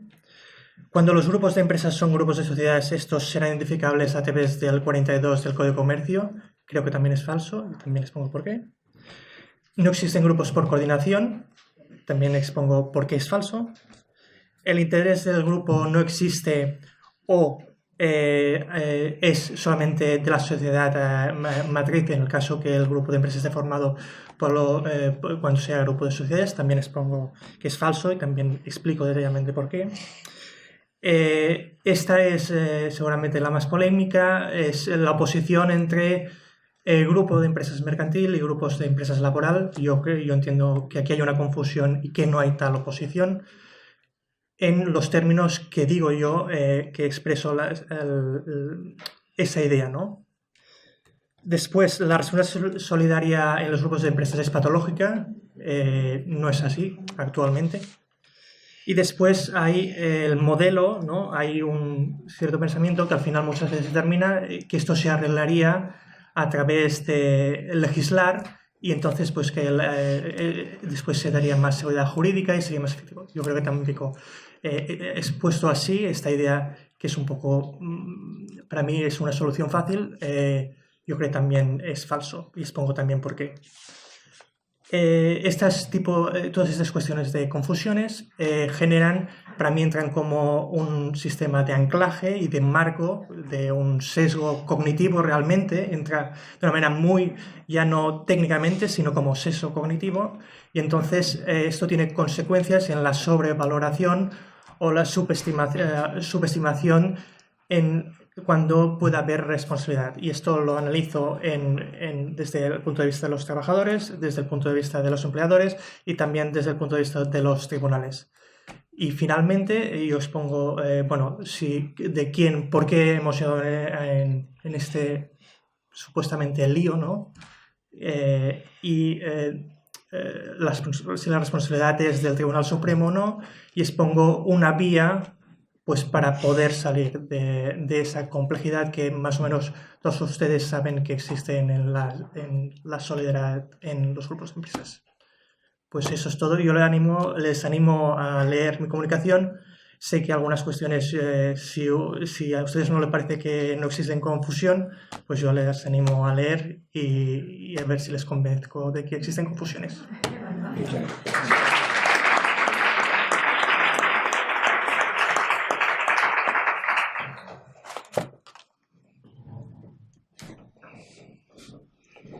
Lucía Dans Álvarez de Sotomayor, responsabilidad solidaria y prescripción de acciones de naturaleza salarial en la subcontratación de obras y servicios. Muchas gracias. Sin detenerme mucho en preámbulos, la comunicación mía ha versado sobre un comentario a una recentísima sentencia del Tribunal Supremo de 5 de diciembre de 2017, dictada en unificación de doctrina, que creo que tiene una importancia máxima, en primer lugar porque es la primera vez que la Sala Cuarta se pronuncia acerca de los efectos interruptivos de la reclamación de cantidad contra una sola de las empresas participantes en la contrata. En segundo lugar, porque aplica un criterio restrictivo sobre el régimen jurídico de la solidaridad del Código Civil, que a mi juicio casa mal con la finalidad garantista e intuitiva que la caracteriza. Y en tercer lugar, porque el criterio que se impuso por mayoría no fue unánime, como atestigua el magnífico voto particular, al cual tengo que decir que me sumo, de uno de los magistrados de la sala. La cuestión litigiosa se centraba en determinar si el ejercicio de la acción de reclamación de deudas de naturaleza salarial contra una sola de las empresas participantes en la contrata interrumpe o no el plazo de prescripción para esa acción que todavía se conserva por parte del trabajador para reclamar contra la empresa principal. Muy resumidamente, el relato de los hechos probados indica que el trabajador dirigió demanda contra la contratista, contra la empleadora, por una cantidad de casi 90.000 euros, casi nada. Meses más tarde, y dada la insolvencia que se declaró por parte de la contratista, decidió ampliar la demanda contra la principal y se encontró con una excepción de prescripción de la acción por haber transcurrido más de un año desde la finalización de la contrata, ¿no? Juzgado de instancia no acogió la excepción y desestimó la pretensión contra la principal. También lo hizo el TSJ de Navarra, desestimó el recurso de suplicación interpuesto por el trabajador y finalmente en casación para verificación de doctrina el Supremo hizo lo propio con un argumento y un edificio argumental para mí muy forzado y desde luego muy discutible. Y lo que hace, ¿qué hace la Sala muy resumidamente para quitar la razón al trabajador? Pues dice que aquí hay dos obligaciones o dos responsabilidades que tienen un origen distinto. Por un lado, el artículo 26 sería el origen de la obligación de la contratista, el pago de los salarios, y por otro lado estaría el artículo 42.2 que establece esa responsabilidad solidaria. Lo que no acaba de quedar claro es cómo de ello deduce que al plazo, al ejercicio de la acción del artículo, de la contratista, se le aplica el plazo de prescripción del artículo 59.1 del Estatuto de los Trabajadores, que como saben es el plazo general para las acciones derivadas del contrato de trabajo que no tienen asignado un plazo especial, un año, con el del artículo 42.2 del Estatuto de los Trabajadores, que también es un año, pero a mi juicio no es un plazo de prescripción. Y esta regulación separada, se sirve la Sala, de una forma un poco forzada, insisto, para decir que efectivamente el régimen de solidaridad de los artículos 1137 y siguientes del Código Civil no se aplica. No se aplica este régimen y por tanto tampoco se aplica el 1974, que es un precepto que a mí me encanta y que lo que hace es extender la responsabilidad incluso a los efectos interruptivos de la prescripción. Dice literalmente este precepto: la interrupción de la prescripción de acciones en las obligaciones solidarias aprovecha o perjudica por igual a todos los deudores. Esto quiere decir que si interrumpida la prescripción por cualquiera de los medios previstos en el artículo 1973, reclamación extrajudicial, interposición de acción, etc., aquella surte efectos a favor, pero también en contra de todos los obligados solidariamente al pago. Bien, con esto voy a terminar. Yo digo, entre otras muchas cosas, la comunicación tiene más argumentos, pero los tres principales argumentos por los que yo creo que es una solución muy poco acertada y desde luego muy poco intuitiva para los trabajadores. En primer lugar, porque más allá de quién sea el obligado primero al pago de los salarios, lo cierto es que la responsabilidad solidaria tiene una naturaleza ex lege. Es la ley la que por expreso designio ha determinado que la responsabilidad sea solidaria y no se puede buscar una prelación en quién va primero y quién va después. La responsabilidad solidaria es así porque lo dice la ley y si hubiese querido el legislador decir que es subsidiaria, lo habría dicho sin ningún problema, no me cabe ninguna duda. En segundo lugar, porque esa diferente génesis que tiene la responsabilidad únicamente afecta a la relación interna entre los dos deudores, empresa contratista, empresa principal, pero no a la relación externa que se entabla entre los deudores con el trabajador. Al trabajador no le interesa de qué posición parten las dos empresas para las que ha prestado servicios. Lo único que le interesa es cobrar en su totalidad la deuda que se le debe. Y al establecerse la responsabilidad, que es solidaria, esas empresas se colocan en una misma e indistinta posición deudora, sin que nada obste, por supuesto, para que luego entre ellas pues, se arreglen con la correspondiente acción de regreso, la principal contra la contratista. Y en tercer lugar, y a mí me parece, Oriol, yo también te invito a que leas mi comunicación, quizás pueda completarse ese decálogo que has formulado, que aquí la Sala parte de un error conceptual muy grande y es interpretar que el artículo 42.2 establece un plazo de prescripción, cuando no es así. El único plazo de prescripción que se establece en una norma de carácter sustantivo, que es el Estatuto de los Trabajadores, es del 59.1.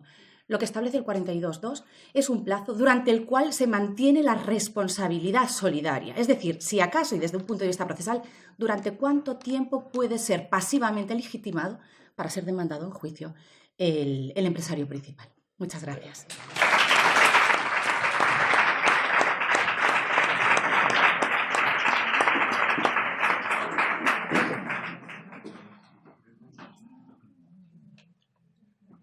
Juan Miguel Díaz Rodríguez, infracciones y sanciones administrativas y penales en materia de descentralización productiva.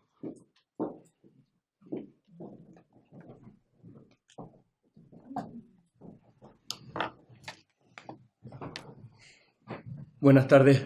Yo un poco parto de entrada del concepto de las redes de empresa, como queriendo un poco ascender a un concepto superior al de la descentralización productiva, una materia que está de actualidad y en la que invito a que lean en esta materia la obra de Wilfredo Sanguinetti Raimond, Redes Empresariales y Derecho del Trabajo, muy ilustrativa en torno a este nuevo fenómeno de las redes empresariales, que me agrupan las que tienen un marco jurídico ya conocido, como es el de las contratas, las empresas de trabajo temporal, pero otros fenómenos donde un poco las empresas en realidad lo que vienen a tener es una ventaja, tanto económica como productiva, pero claro, esas redes que sí suponen esas ventajas entrañan también un peligro, como siempre, para los trabajadores cuyos derechos pueden verse ninguneados.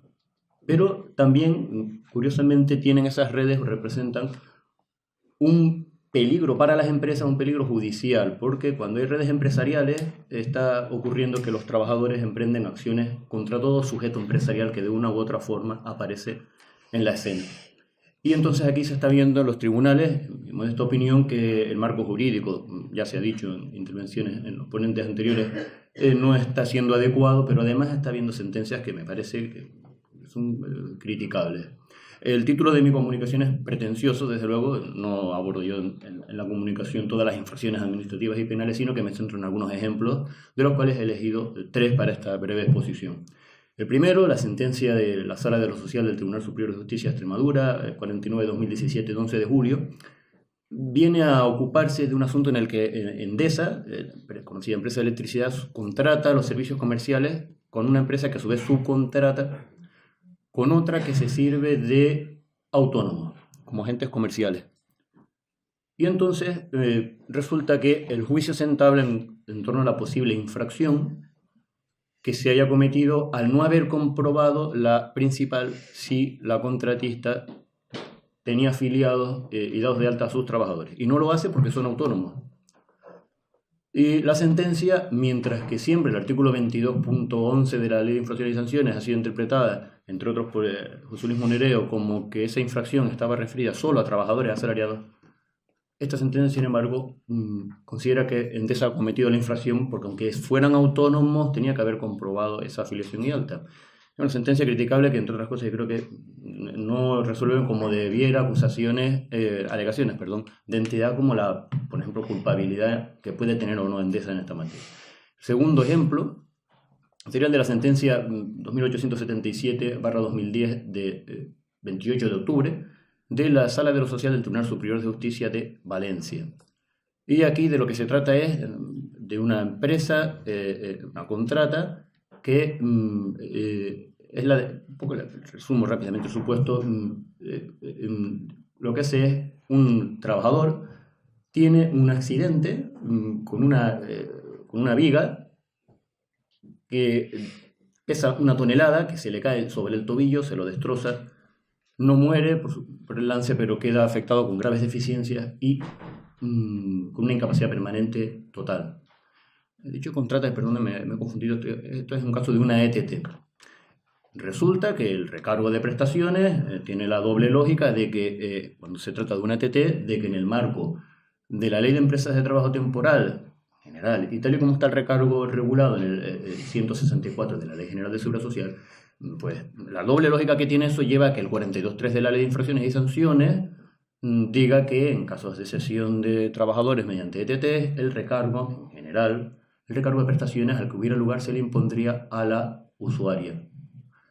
Sin embargo, aquí, como la empresa de trabajo temporal, dice la sentencia, no cumplió, y eso es así, hecho probado, no cumplió el deber de formación previa, impone el recargo de prestaciones a la ETT, lo cual a mí me parece preocupante porque violenta tanto la literalidad de la norma como incluso, si nos vamos a esos institutos jurídicos de los que hablaba Savigny hace estos siglos, no cuadra, en mi modesta opinión, insisto, con la coherencia de la teoría en esta materia.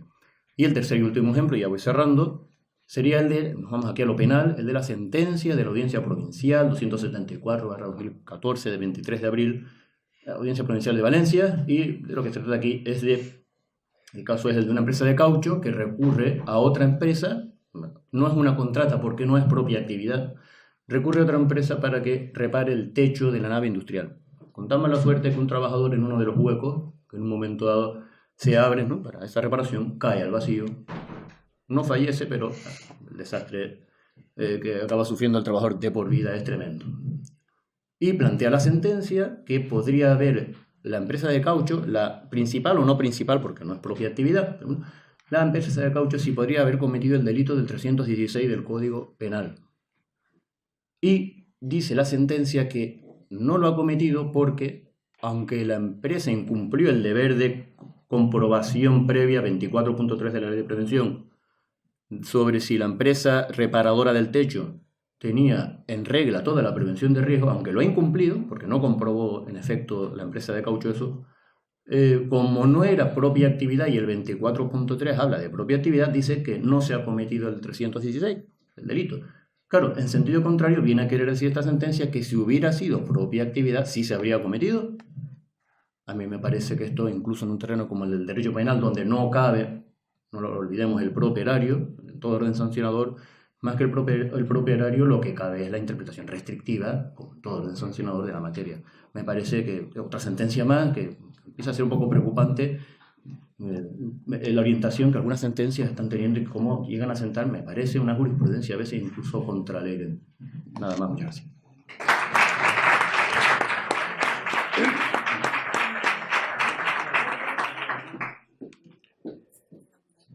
Don Javier Fernández Costales Muñiz, Coordinación de Actividades Preventivas y Responsabilidades del Empresario.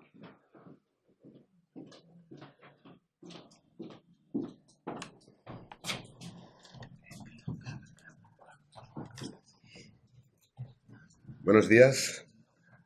Permítame en primer lugar, permitidme que aquí nos conocemos todos y que dedique los primeros segundos de la intervención, a dar las gracias. Es un placer estar sentado en la mesa con el profesor Luis Enrique y con Andrés Trillo, y felicitar a la Junta Directiva y a la Asociación por la organización del Congreso, sobre todo por estos 50 años que se cumplen ya, ¿verdad? Que ya empezamos a ser maduritos, digamos, interesantes.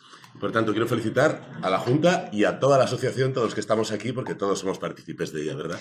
A los ponentes, por sus intervenciones, especialmente a Andrés, que estamos en esta mesa. Creo que ha sido una intervención brillante y, en mi caso, muy ilustrativa, porque me ha abierto muchos caminos, y la explicación y la estructuración, pues, fantástica. Muchas gracias, en nombre de todos. Sin más, mi tema es la coordinación de actividades preventivas. Es un tema tremendamente complejo para intentar resumirlo y explicarlo en 5 minutos, con lo cual, si me permiten, voy a dejar caer algunas ideas sobre la materia. La palabra y el título del Congreso es descentralización productiva. Pues bien, la coordinación parte de que exista esa situación, esa externalización de servicios que se da más, sobre todo en tiempos de crisis como los que hemos estado pasando, y la ley nos tiene que aportar al problema que genera el hecho de que muchas empresas se junten en un mismo lugar de trabajo con trabajadores distintos, soluciones en esta vía preventiva. El hecho de que en un mismo centro trabajen 1, 2, 3, 4, 5, 7, 16 empresas, trabajadores autónomos, trabajadores de empresas de trabajo temporal, genera los riesgos que ellos mismos tienen en su actividad y los que generan todos juntos. Y por tanto hay que darles una solución a esto. ¿Qué solución busca nuestra legislación? El artículo 24 de la Ley de Prevención, pues impone una serie de obligaciones que podemos resumir básicamente en 3. La cooperación, la información y la vigilancia en esta materia.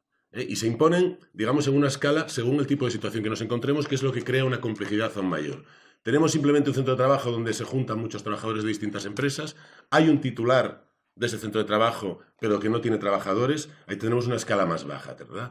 Tenemos un titular que a su vez tiene empleados o trabajadores prestando servicios en ese centro que se van a mezclar con los otros, pues elevamos un poco ese nivel de exigencia. Y ya, si hablamos de un empresario principal, que se ha hablado aquí, que además subcontrata servicios, ahí ya tenemos un tutum revolutum fantástico para que se produzca todo tipo de situaciones o accidentes. Dicho esto, ¿qué responsabilidades surgen en esta materia? Pues todas las que conocemos ya en materia de prevención todos, ¿verdad? En prevención recordemos que tenemos todas las responsabilidades. Es maravilloso, da mucho juego, da mucha oportunidad investigadora al menos, crea mucha litigiosidad en los tribunales, pero tendremos responsabilidad administrativa, responsabilidad civil, responsabilidad penal y de la que ya se ha hablado aquí, esa responsabilidad de seguridad social. Decía el profesor de la Villa que quizá los temas no coincidían mucho con los de la exposición. Yo sí quiero sacar a relucir un tema del que ha hablado Andrés y plantear alguna idea y que a lo mejor él pueda darme su opinión en este sentido. No voy a entrar a explicar las responsabilidades, evidentemente, bueno, aparte estaríamos aquí 3 días, tampoco tendría mucho sentido. La responsabilidad administrativa la conocemos sobradamente. La administración me impone unas normas, tenemos una ley de infracciones y sanciones en el orden social que me impone un castigo si yo no cumplo con lo que tengo que cumplir. Cuidado, un castigo que no es ninguna tontería, puede llegar a 819.780 euros, me parece que es ahora en un caso máximo. Una propinilla, digamos, para la administración y que al empresario tampoco le cuesta tanto, ¿verdad? Tenemos esa responsabilidad civil que a los empresarios esa les da un poco igual, no es que les dé igual, pero como la pueden asegurar, pues bueno, la tengo asegurada, no me preocupa mucho. Si ocurre algo, mi seguro va a responder. Tenemos una escala, dejo la responsabilidad, esa nuestra especial de seguridad social para el final, superior, que es la responsabilidad penal, lo que debería ser una última ratio, pero que en los últimos años, bueno, se ha impuesto casi como norma, cada vez que hay un accidente de trabajo, una enfermedad profesional, abrir la vía penal. Las fiscalías en materia de prevención de riesgos laborales están abriendo la vía penal, muchas veces es necesario, y otras quizás un poco excesivo ese castigo penal que se impone por pequeños accidentes. Una responsabilidad que además, recordemos, no es de resultado, es de riesgo. Es decir, en el momento que yo pongo en riesgo ya estoy penalmente incurriendo en esa vía delictiva o posiblemente delictiva, que al ser de riesgo, si ese riesgo se materializa, lo que voy a tener es un concurso de delitos. Ese riesgo que estoy creando y el delito materializado, con lo cual las penas pueden llegar a ser grandes, importantes, y se están pidiendo, las fiscalías están pidiendo por pequeños accidentes penas de más de 1 año de prisión y cuestiones de este tipo. Insisto que para un empresario incumplidor es necesario, pero quizá a veces es una ratio excesiva. Y nos queda la última responsabilidad, que ya se ha mencionado aquí, que es esa particular nuestra, que no hay en otras materias y disciplinas, que es esa responsabilidad en materia de seguridad social, ese recargo de las prestaciones.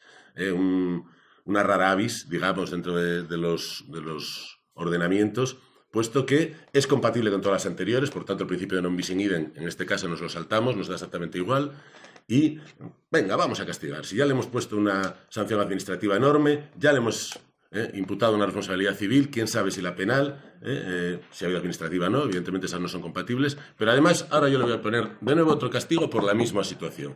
Y un castigo que puede ser elevadísimo también, por cómo funciona el recargo. El recargo, como yo digo, a veces ha cerrado muchas empresas, por cómo funciona y cómo se materializa y cómo se obliga a pagar al empresario. En este sentido, y yo es la pregunta que quería lanzar un poco, yo creo que el recargo no es que no sea necesario, pero podríamos tomar 2 vías. Una es eliminarlo. Voy a atreverme a decir que podemos eliminarlo del ordenamiento porque ya es algo anacrónico que nos sobra. Y estamos castigando, una vez más, a un empresario que vía reforma de la Ley de Jurisdicción Social, artículo 196, es directamente presunto culpable en cuanto hay un accidente de trabajo o una enfermedad profesional. Y hay una inversión de la carga de la prueba y él tiene que demostrar. Por tanto, sabemos que prácticamente todas estas responsabilidades se las vamos a imputar al final. Un recargo que si no llegamos al extremo radical de eliminar, sí podríamos buscar una solución legislativa diferente que permita aseguramientos o permita otras vías de reforma de su funcionamiento.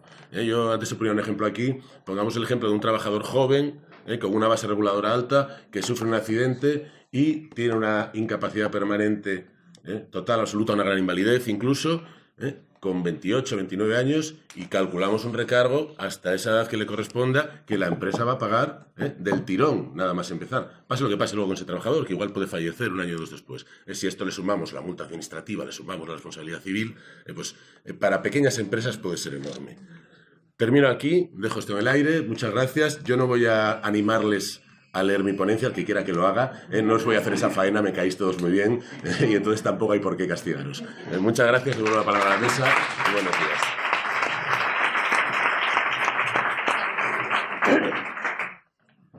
Jesús Laera Forteza, la proposición de ley de modificación del artículo 42 del Estatuto de los Trabajadores, valoración y alternativa. Bien, buenos días, encantado también de estar aquí. Y yo voy a hablar de las iniciativas políticas que hay ahora mismo en el Parlamento de reforma del artículo 42. El Partido Socialista presentó una proposición de ley que se publicó el 9 de septiembre de 2016 en el Boletín del Congreso. Y en la tramitación parlamentaria, el propio Partido Socialista prácticamente hizo una enmienda a la totalidad de su propia proposición. Y estas enmiendas que yo les invito a leer también mi comunicación, pero también el boletín del Congreso, están en el boletín del 3 de mayo de 2017. Me voy a referir siempre a la situación política actual con estas enmiendas, no a la versión enmendada ya a la totalidad por quien la presentó, ¿no? La proposición y su iniciativa se presenta en un contexto del que se ha hablado ya, de problemas en las contratas, desigualdad laboral entre trabajadores, escasa responsabilidad de las empresas principales, el problema que se ha explicado muy bien de la seguridad social y sobre todo la falta de adecuación de la propia actividad a la realidad social vigente. Y en este sentido lo que hace la proposición de ley, insisto, en la versión última, es en primer lugar mantener la categoría de propia actividad, la define como actividades inherentes, utiliza el concepto jurisprudencial, pero abre la negociación colectiva para que especifique qué es propia actividad. Con lo cual mantiene la diferencia propia actividad y fuera de propia actividad, ¿no? La segunda cuestión que hace es que en la propia actividad extiende una equiparación total de los trabajadores, de las contratistas, al convenio colectivo aplicable a la empresa principal. Y extiende una responsabilidad solidaria total, de laboral y de seguridad social total, en las contratas de propia actividad. Es decir, que pasamos de un escenario de propia actividad actual del 42 agotado a un escenario donde hay equiparación total de convenio colectivo y equiparación de responsabilidad solidaria total de la empresa principal. Y en fuera de propia actividad, lo que hace estas iniciativas políticas es que aplica convenio sectorial total y aplica una responsabilidad subsidiaria total. Esto es el resultado de un pacto entre el Partido Socialista y Podemos que está en tramitación parlamentaria. A mi juicio, esta propuesta tiene 4 problemas técnicos de enorme gravedad. La primera es que al diferenciar propia actividad y fuera de propia actividad mantiene los problemas actuales. La segunda es que no construye técnicamente bien la propuesta con un contrato multilateral del que hablaba el profesor Garat esta mañana, que pudiera dar forma jurídica. A mí me parece que esta formulación arriesga mucho la libertad contractual y la libertad de empresa. En tercer lugar, tampoco encaja bien que se puedan aplicar convenios colectivos a terceros de manera tan radical, porque eso exigiría una reforma de la legitimación negocial. Prácticamente las empresas principales estarían negociando convenios colectivos para terceras empresas ajenas al ámbito de negociación. Y en cuarto lugar, nos asoma a una equiparación prácticamente de contratos de propia actividad con cesión ilegal, con lo cual la cesión ilegal pues quedaría prácticamente como actividad ilícita, equiparada a una actividad lícita como la contrata de propia actividad. Aparte que políticamente me parece que tendría enormes riesgos en términos de costes, en términos de empleo, esta operación, y tendría enormes riesgos de gestión de convenios colectivos ajenos. Por tanto, hay que plantear alternativas, ¿no?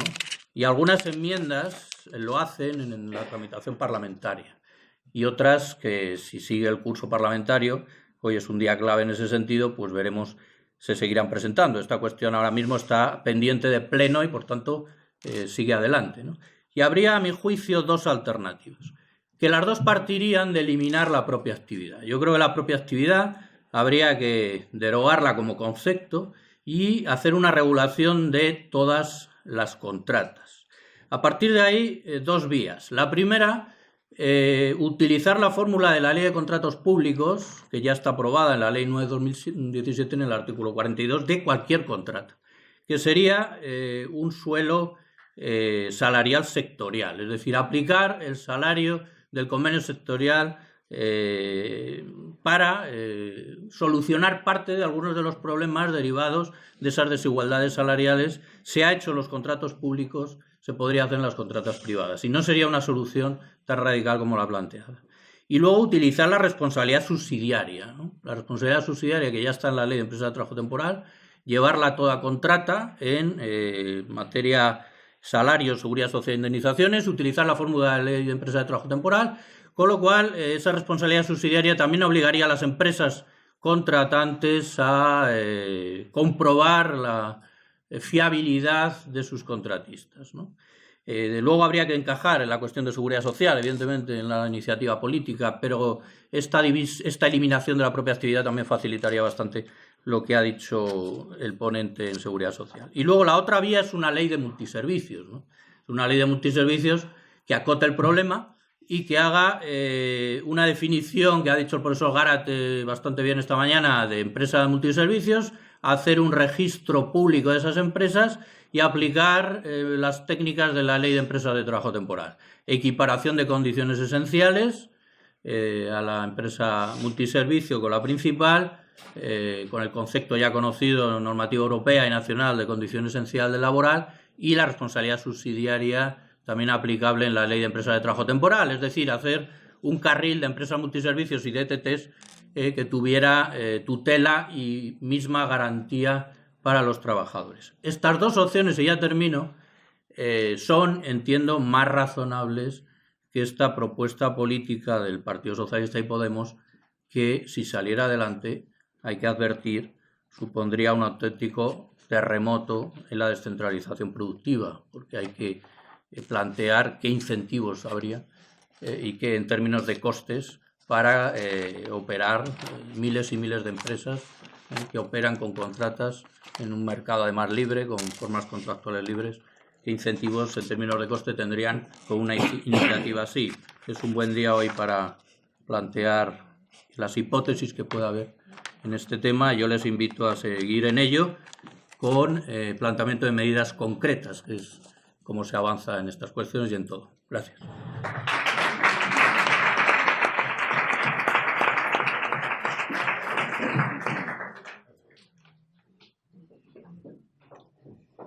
Josune López Rodríguez. ¿Está?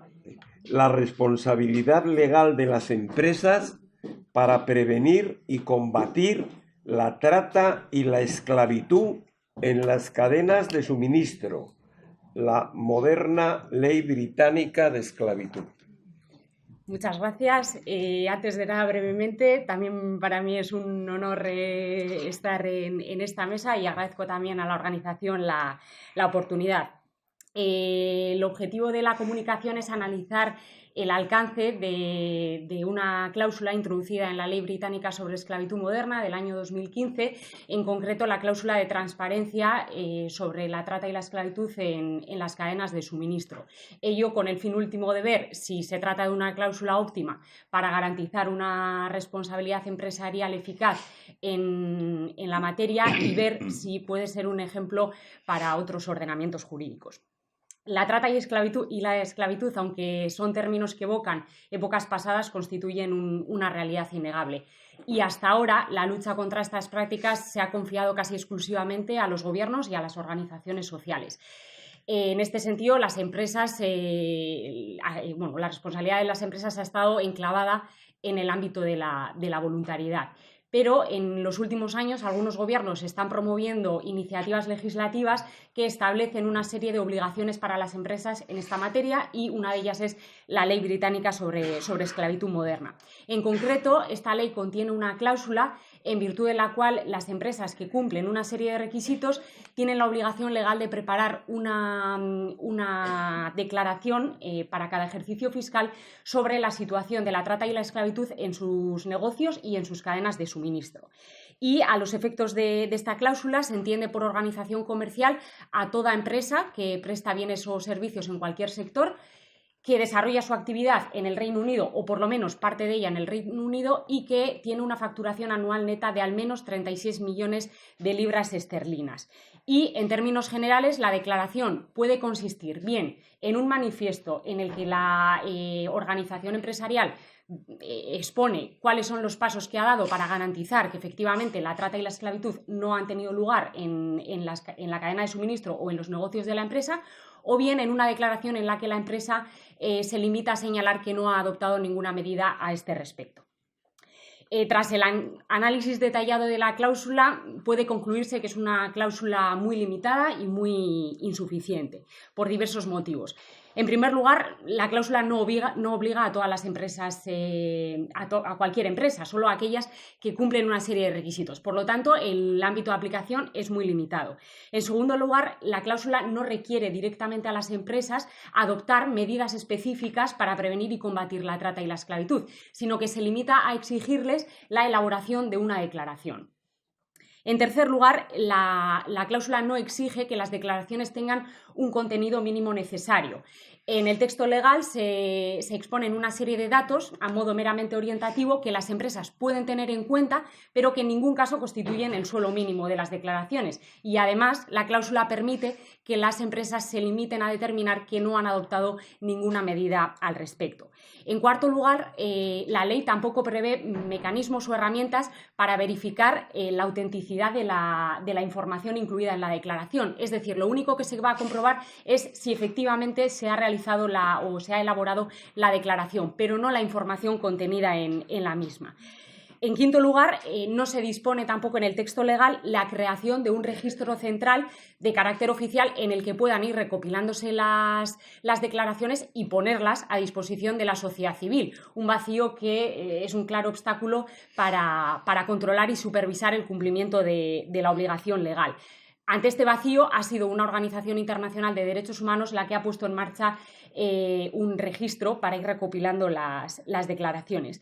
Y en sexto lugar, la cláusula tampoco prevé sanciones directas para aquellas empresas que incumplan la obligación legal. Solamente determina que la Secretaría de Estado tiene una facultad para interponer una acción ante los tribunales para exigir el cumplimiento de la obligación, pero no determina sanciones directas. En este sentido, el legislador británico lo que hace es delegar en los consumidores y en otros actores del mercado el premiar a aquellas empresas que tienen un compromiso en la prevención y lucha contra la trata y la esclavitud y de penalizar a aquellas que no llevan a cabo medidas al respecto. Y junto con estas apreciaciones, la práctica también está evidenciando que el grado de cumplimiento de esta obligación es muy débil hasta el momento.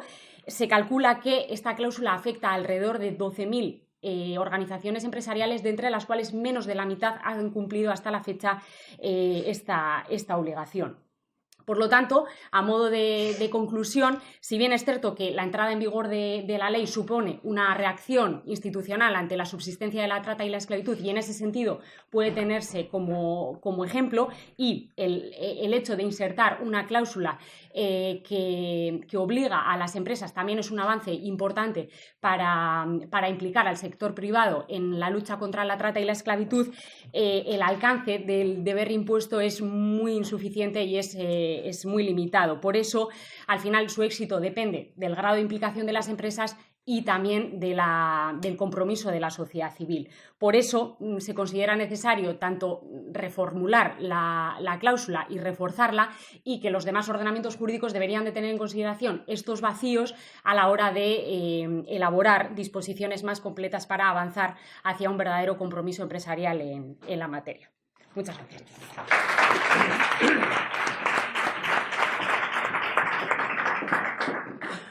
Última comunicación. Olaya Martín Rodríguez. Responsabilidad laboral en los grupos de empresa.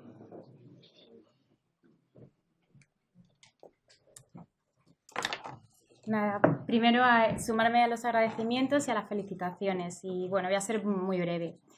El grupo de empresa ofrece un problema de interés, que es la falta de una normativa básica en cuanto a responsabilidad en materia laboral. Esta ausencia ha sido suplida por la jurisprudencia a lo largo de los años en cuanto a esta responsabilidad, en cuanto a sus efectos jurídico-laborales. Dentro del ordenamiento jurídico español encontramos diferentes normas que llevan a cabo, hacen alguna serie de mención a los grupos de empresas, tanto en derecho fiscal, mercantil, concursal, administrativo y dentro del propio derecho del trabajo. En la rama de derecho del trabajo encontramos, también es igualmente muy fragmentaria las referencias que se encuentran a los grupos de empresa, y encontramos 3 normas de derecho laboral que hacen mención o alusión al concepto de noción de grupo de empresa. pero realmente no hay una responsabilidad, bueno, no hay una definición o régimen de responsabilidades en cuanto a responsabilidad en materia laboral. Es por ello por lo que la jurisprudencia, como he dicho, ha ido supliendo este vacío normativo.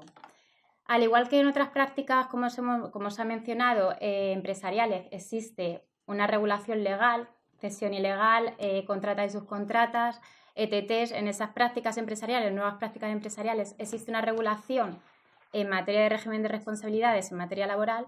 Es necesario igualmente, en este caso, suplir esto en la norma. Esa ha sido una de mis conclusiones. Bueno, lo que ha hecho la jurisprudencia a lo largo de estos años se puede diferenciar unas 3 etapas en cuanto a la resolución de las sentencias por parte de la jurisprudencia.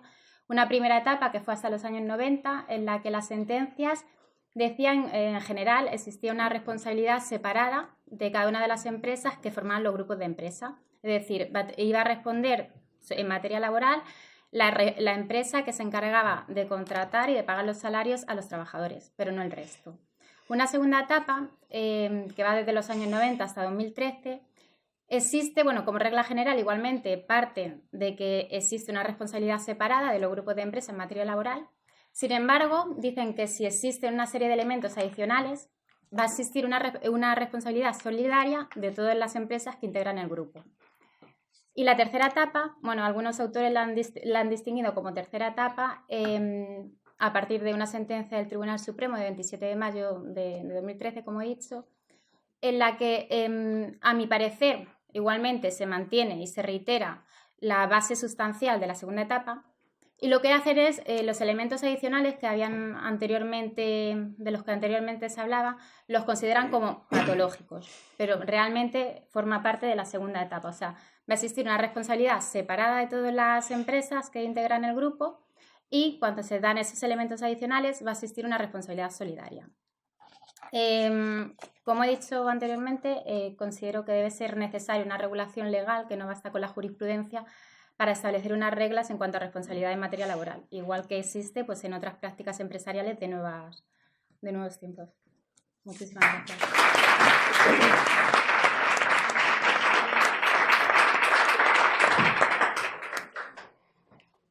Vamos a dar inicio al coloquio. Vamos a ver, las preguntas pueden dirigirse, quien quiera preguntar que levante el brazo, por favor, pueden dirigirse o al ponente o a cualquiera de los comunicantes.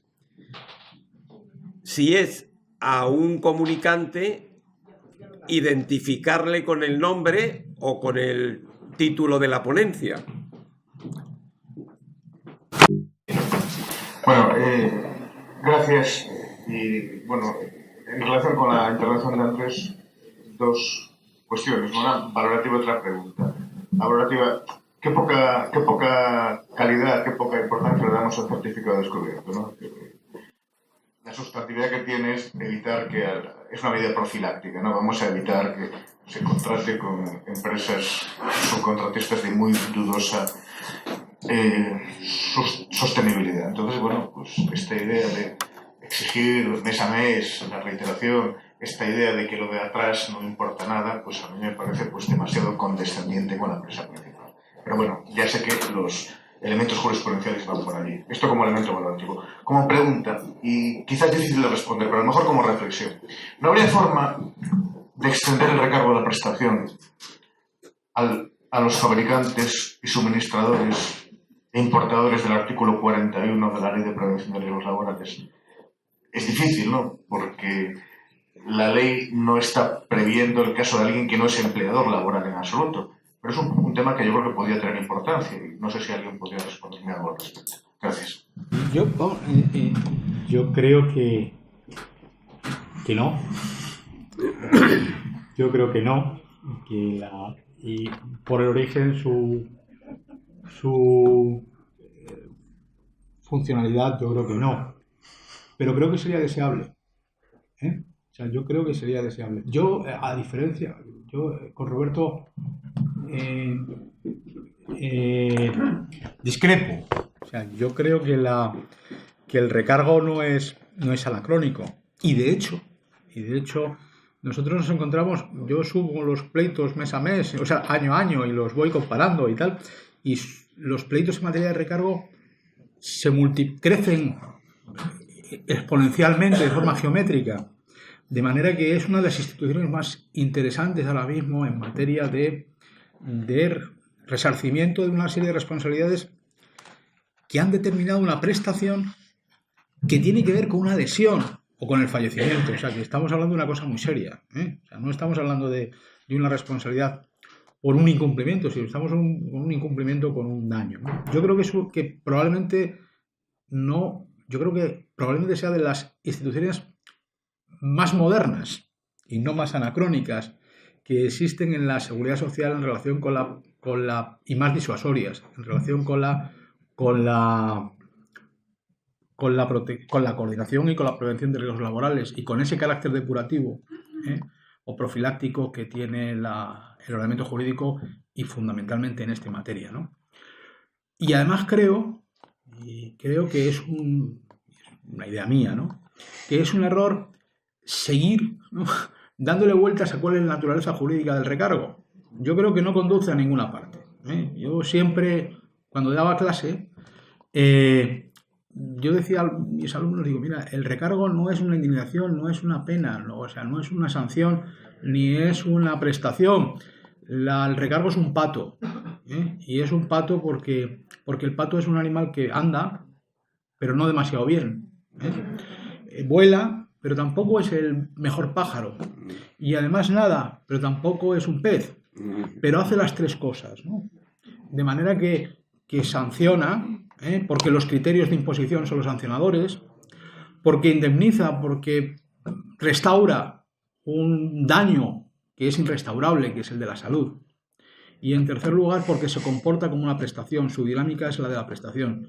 Entonces podemos cogernos e irnos a cada una de esas tres aspectos, ¿no?, a ver cómo funciona mirando esa parte del ordenamiento jurídico, pero entender que toda la institución se debe comportar de una determinada forma, yo creo que es un error, ¿eh? No, yo creo que no ahora mismo, pero yo creo que sería deseable.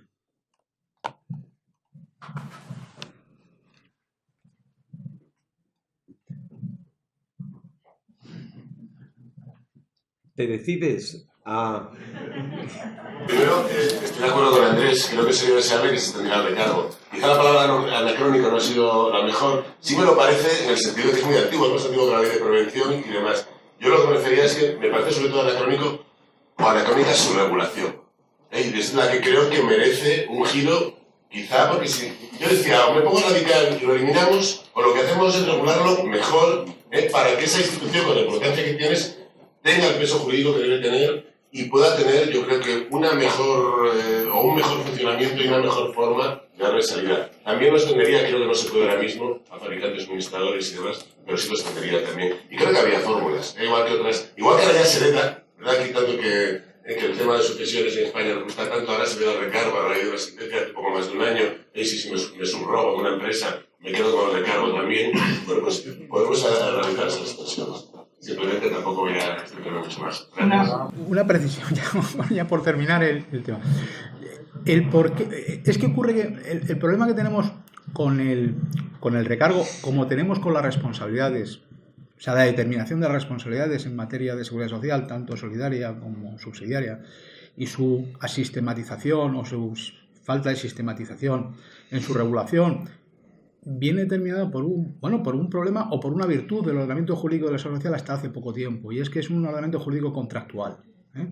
Es un ordenamiento jurídico que pasa durante algún tiempo, y yo creía que era de las mejores cosas que se había hecho en este país, ¿no?, es que para hacer una norma en materia de seguridad social de carácter sustantivo había que pactarla primero políticamente, luego socialmente, y luego volver a un pacto entre los políticos, ¿no?, después de una intervención de la administración en la elaboración de la norma, ¿no?, en un proceso complejo y tal de contractualización en el que hay aspectos en los que a veces los contratistas, que son las organizaciones sociales, prefieren no entrar porque ese es un tema que prefieren dejarlo a otro resultado. Hay otras cuestiones a discutir y dejan esto al margen y dicen, bueno, ya nos veremos en el juzgado, ¿no? Parece que esa es la apuesta. y es una apuesta con carácter general, o sea, el recargo es de 1900, desde la Ley de Accidentes de Trabajo, pero igual que la responsabilidad empresarial, ¿no? La responsabilidad empresarial estamos esperando, ¿no?, a un desarrollo y estamos todavía con carácter reglamentario de los artículos 95, 96 y 97 de la Ley del 66, ¿no? Bueno, sería deseable, pero quizás son los interlocutores sociales los que deberían de tomar una cierta conciencia de que esto hay que asumirlo, ¿no? Porque la única medida que se tomó fue la de limitarla hasta el 2,5 del IPREM, ¿no?, la responsabilidad empresarial. Ya termino, ya no hablo más de esto. Yo creo que recargado es un castigo a mayores por una misma acción. Entonces, yo es lo que siempre hago por eso, por un lado, que permita, yo señalo antes, con tu actividad, tú lo conocerás mucho mejor, lo verás mucho cerca. ¿Cuántas empresas o pequeñas empresas el recargo las lleva a cerrar? Y al final, ni cobramos recargo, entramos en esa insolvencia de la empresa y no hay recargo nada. También están prácticos en este tema, y ya que tenemos una figura como esa, darle esas vías de salida para que sea más real y más efectiva también en algunas ocasiones, que ya es bastante real y efectiva. Yo quería preguntar, bueno, primero felicitar al ponente, que me ha encantado, me ha parecido muy complejo todo el tema y está muy bien expuesto. Y luego quería preguntar por ese proyecto que decías de decreto de responsabilidad empresarial, que decías que va a ser como general. ¿Eso qué es exactamente o en qué estado está? Y luego respecto de lo del recargo, es que yo creo que no se puede asegurar, es una gran virtud y es el cambio de mentalidad en prevención que eso es lo que yo creo que no se debería tocar y nada más. No, lo del decreto está en fase embrionaria, o sea, no está en nada. O sea, no... ¿Qué? ¿El ámbito de aplicación sería general? ¿Estaríamos hablando de un decreto de responsabilidad empresarial en materia de seguridad social? No, de asunción, de atribución a la entidad gestora de las competencias en materia. Es una idea millonaria. A mí me parece que antes, cuando yo empecé la profesión hace años, el recargo de prestaciones en el caso de insolvencia empresarial, creo que lo pagaba el Fondo de Garantía de Accidentes de Trabajo, que desapareció y hubo una polémica y pasaron los días del Tribunal Supremo vino a decir que en esa materia, y no sé por qué lo dijo, yo no recuerdo, que en esa materia de recargo de prestaciones, que el INS no era el heredero legal y no se subrogaba en el pago de prestaciones. Porque la polémica del recargo, yo estoy de acuerdo con todo lo que tú has dicho, es si la empresa es insolvente, pues si la empresa es insolvente, que hay muchas empresas insolventes, muchísimas, es decir, la mortandad empresarial es interesada, porque la sociedad anónima, que cuando quieren se disuelven, eso será un problema de responsabilidad de los administradores, que es otra cuestión, pero el recargo de prestaciones podría recuperarse la figura, creo que existía, de que se hiciera cargo en el caso de insolvencia empresarial la institución pública. No sé si esta solución, pero me parece que fue la jurisprudencia la que se cargó esa responsabilidad subsidiaria en el caso de insolvencia de la empresa condenada al pago de recargo.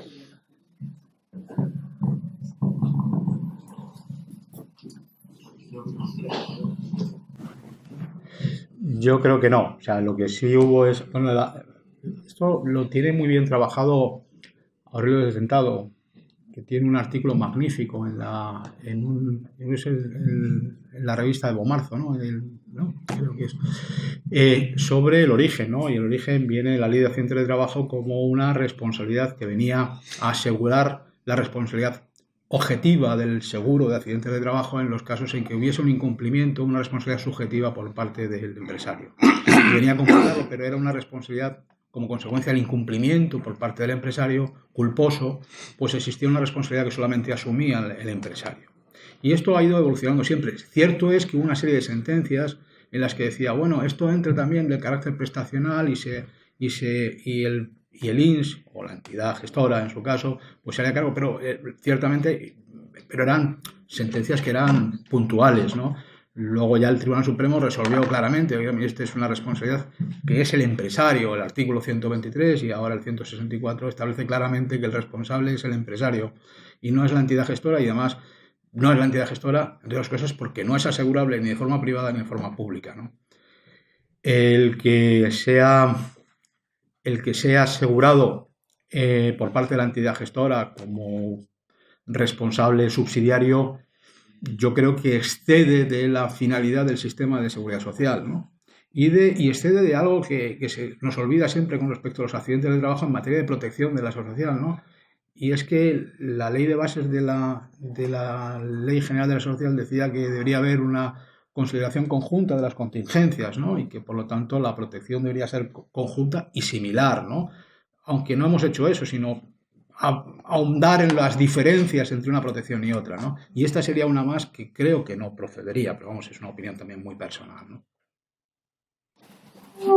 Sí, bueno, el recargo de prestaciones siempre es recurrente cuando aparece cualquier reunión, en cualquier congreso. Yo simplemente, la postura o la propuesta del aseguramiento de recargo es ir contra la propia historia del recargo de prestaciones. Cuando en 1900 se promulga la ley de accidentes de trabajo, existía la posibilidad de asegurar el recargo de prestaciones. Son las compañías aseguradoras las que, dentro del marco del Instituto de Reformas Sociales, plantean la prohibición de aseguramiento, que es luego la que se recoge posteriormente en la ley de la República. Conviene tener en cuenta que si vamos a un aseguramiento del recargo, evidentemente, ¿cuál va a ser el efecto preventivo? Si vamos a derivar al recargo, vamos a derivar a la aseguradora el coste del recargo. O sea, tenemos ahí un problema realmente importante e históricamente se solucionó prohibiendo precisamente el aseguramiento. ¿Que habrá que darle alguna vuelta al recargo? Pues posiblemente, pero yo creo que en estos momentos, ¿qué es lo que tiene más efectividad y eficacia sobre el deber preventivo del empresario? El recargo de prestaciones. ¿Y por qué? Porque su capital coste es muy alto. Ahí está el problema. Y yo creo que el efecto preventivo que tiene el recargo, creo que se tiene que mantener. Posiblemente. La cuestión es cómo juega respecto de todos los procesos de externalización. Progresivamente la jurisprudencia ha ido ampliando el concepto de empresario. Incluso ha ido ampliando el concepto de lugar de trabajo para poder ir ampliando también lo que es la imposición de recargo en determinadas situaciones. Pero en estos momentos, plantear la desaparición del recargo o su aseguramiento es ir en contra del efecto preventivo de una institución más que centenaria y que evidentemente está contribuyendo a la protección de la salud y la seguridad de los trabajadores. Me parece que hay que poner de relieve este aspecto histórico. Una réplica más, nada más, ¿eh? No, pero si quieres hablar con el micrófono, por favor. La situación real que había, social y laboral, oye, por favor. Depende de qué sectores. Bueno. Sí, quería nada más. Siempre ha dicho el compañero, el recargo de prestaciones es siempre... En el Congreso de Gerona en 2013, recuerdo una ponente, si no me equivoco, era Yolanda Valdeoliva, y ella es una firme defensora de suprimir el recargo. Entonces alguien desde el público, una autorizada voz doctrinal, no se enfadó, pero sí un poco le recriminó, dice, por algo que funciona, lo vas a suprimir. A mí esa frase un poco entonces se me ha quedado grabada, y bueno, pienso que lo que quizás habría que repensar no es el recargo, es el sistema de prevención, que a pesar de la ley 54/2013 sigue siendo burocrático. Y un técnico, por ejemplo, un gran amigo mío que en Tenerife lleva buena parte de las grandes empresas y les asesora en materia de prevención de riesgos, te dice, mira, a mí las empresas me piden, o sea, les tienen miedo al recargo, pero siguen viendo lo burocrático. O sea, me piden, por favor, de cómo deben hacer, no de forma preventiva, creyéndose la prevención, no. ¿Cómo deben hacer para que no les caiga el recargo? Y por lo tanto, para que sea un accidente que no vaya a aparecer, que sea debido a un incumplimiento de medidas. O sea, que yo creo que más que el recargo en sí, si centrarnos en si hay que quitarlo o modificarlo, creo que habría que nuevamente repensar la prevención a ver si de alguna vez llega a funcionar auténticamente. Por favor, si queréis hablar en voz alta, por favor. ¿Nada más? ¿Quiere decir algo? No. ¿Quiere decir algo? No. Pasáis el micrófono, por favor. Dado lo amplio y lo atractivo que es el tema, una observación que me parece que debe traerse a colación, y es la diversidad de factores que hoy justifican la aparición del hecho. Quiero decir, por ejemplo, la deuda en vigilando, inteligendo, la formación, la capacitación, el lugar de trabajo, las revisiones periódicas. Hemos ampliado tanto los posibles conceptos causantes del hecho que también habían que revisarlos. Porque además hay una doctrina jurisprudencial curiosa que dice el Supremo que pese a las predicciones que se adoptan, que desde el punto de la que se produjo, algo no se haya previsto. Oiga, si no me dice usted, voy a decir que no es lo mismo. Iba a ser reincidente. Esa es una doctrina un poco rara. El Supremo ha dicho expresamente eso. Desde el punto y hora que se produjo el evento, es que usted no adoptó todas las medidas. No digo, ¿usted cuál es? Porque no va a incurrir en la misma otra vez. Raro, un campo atractivo, raro. Muchas gracias.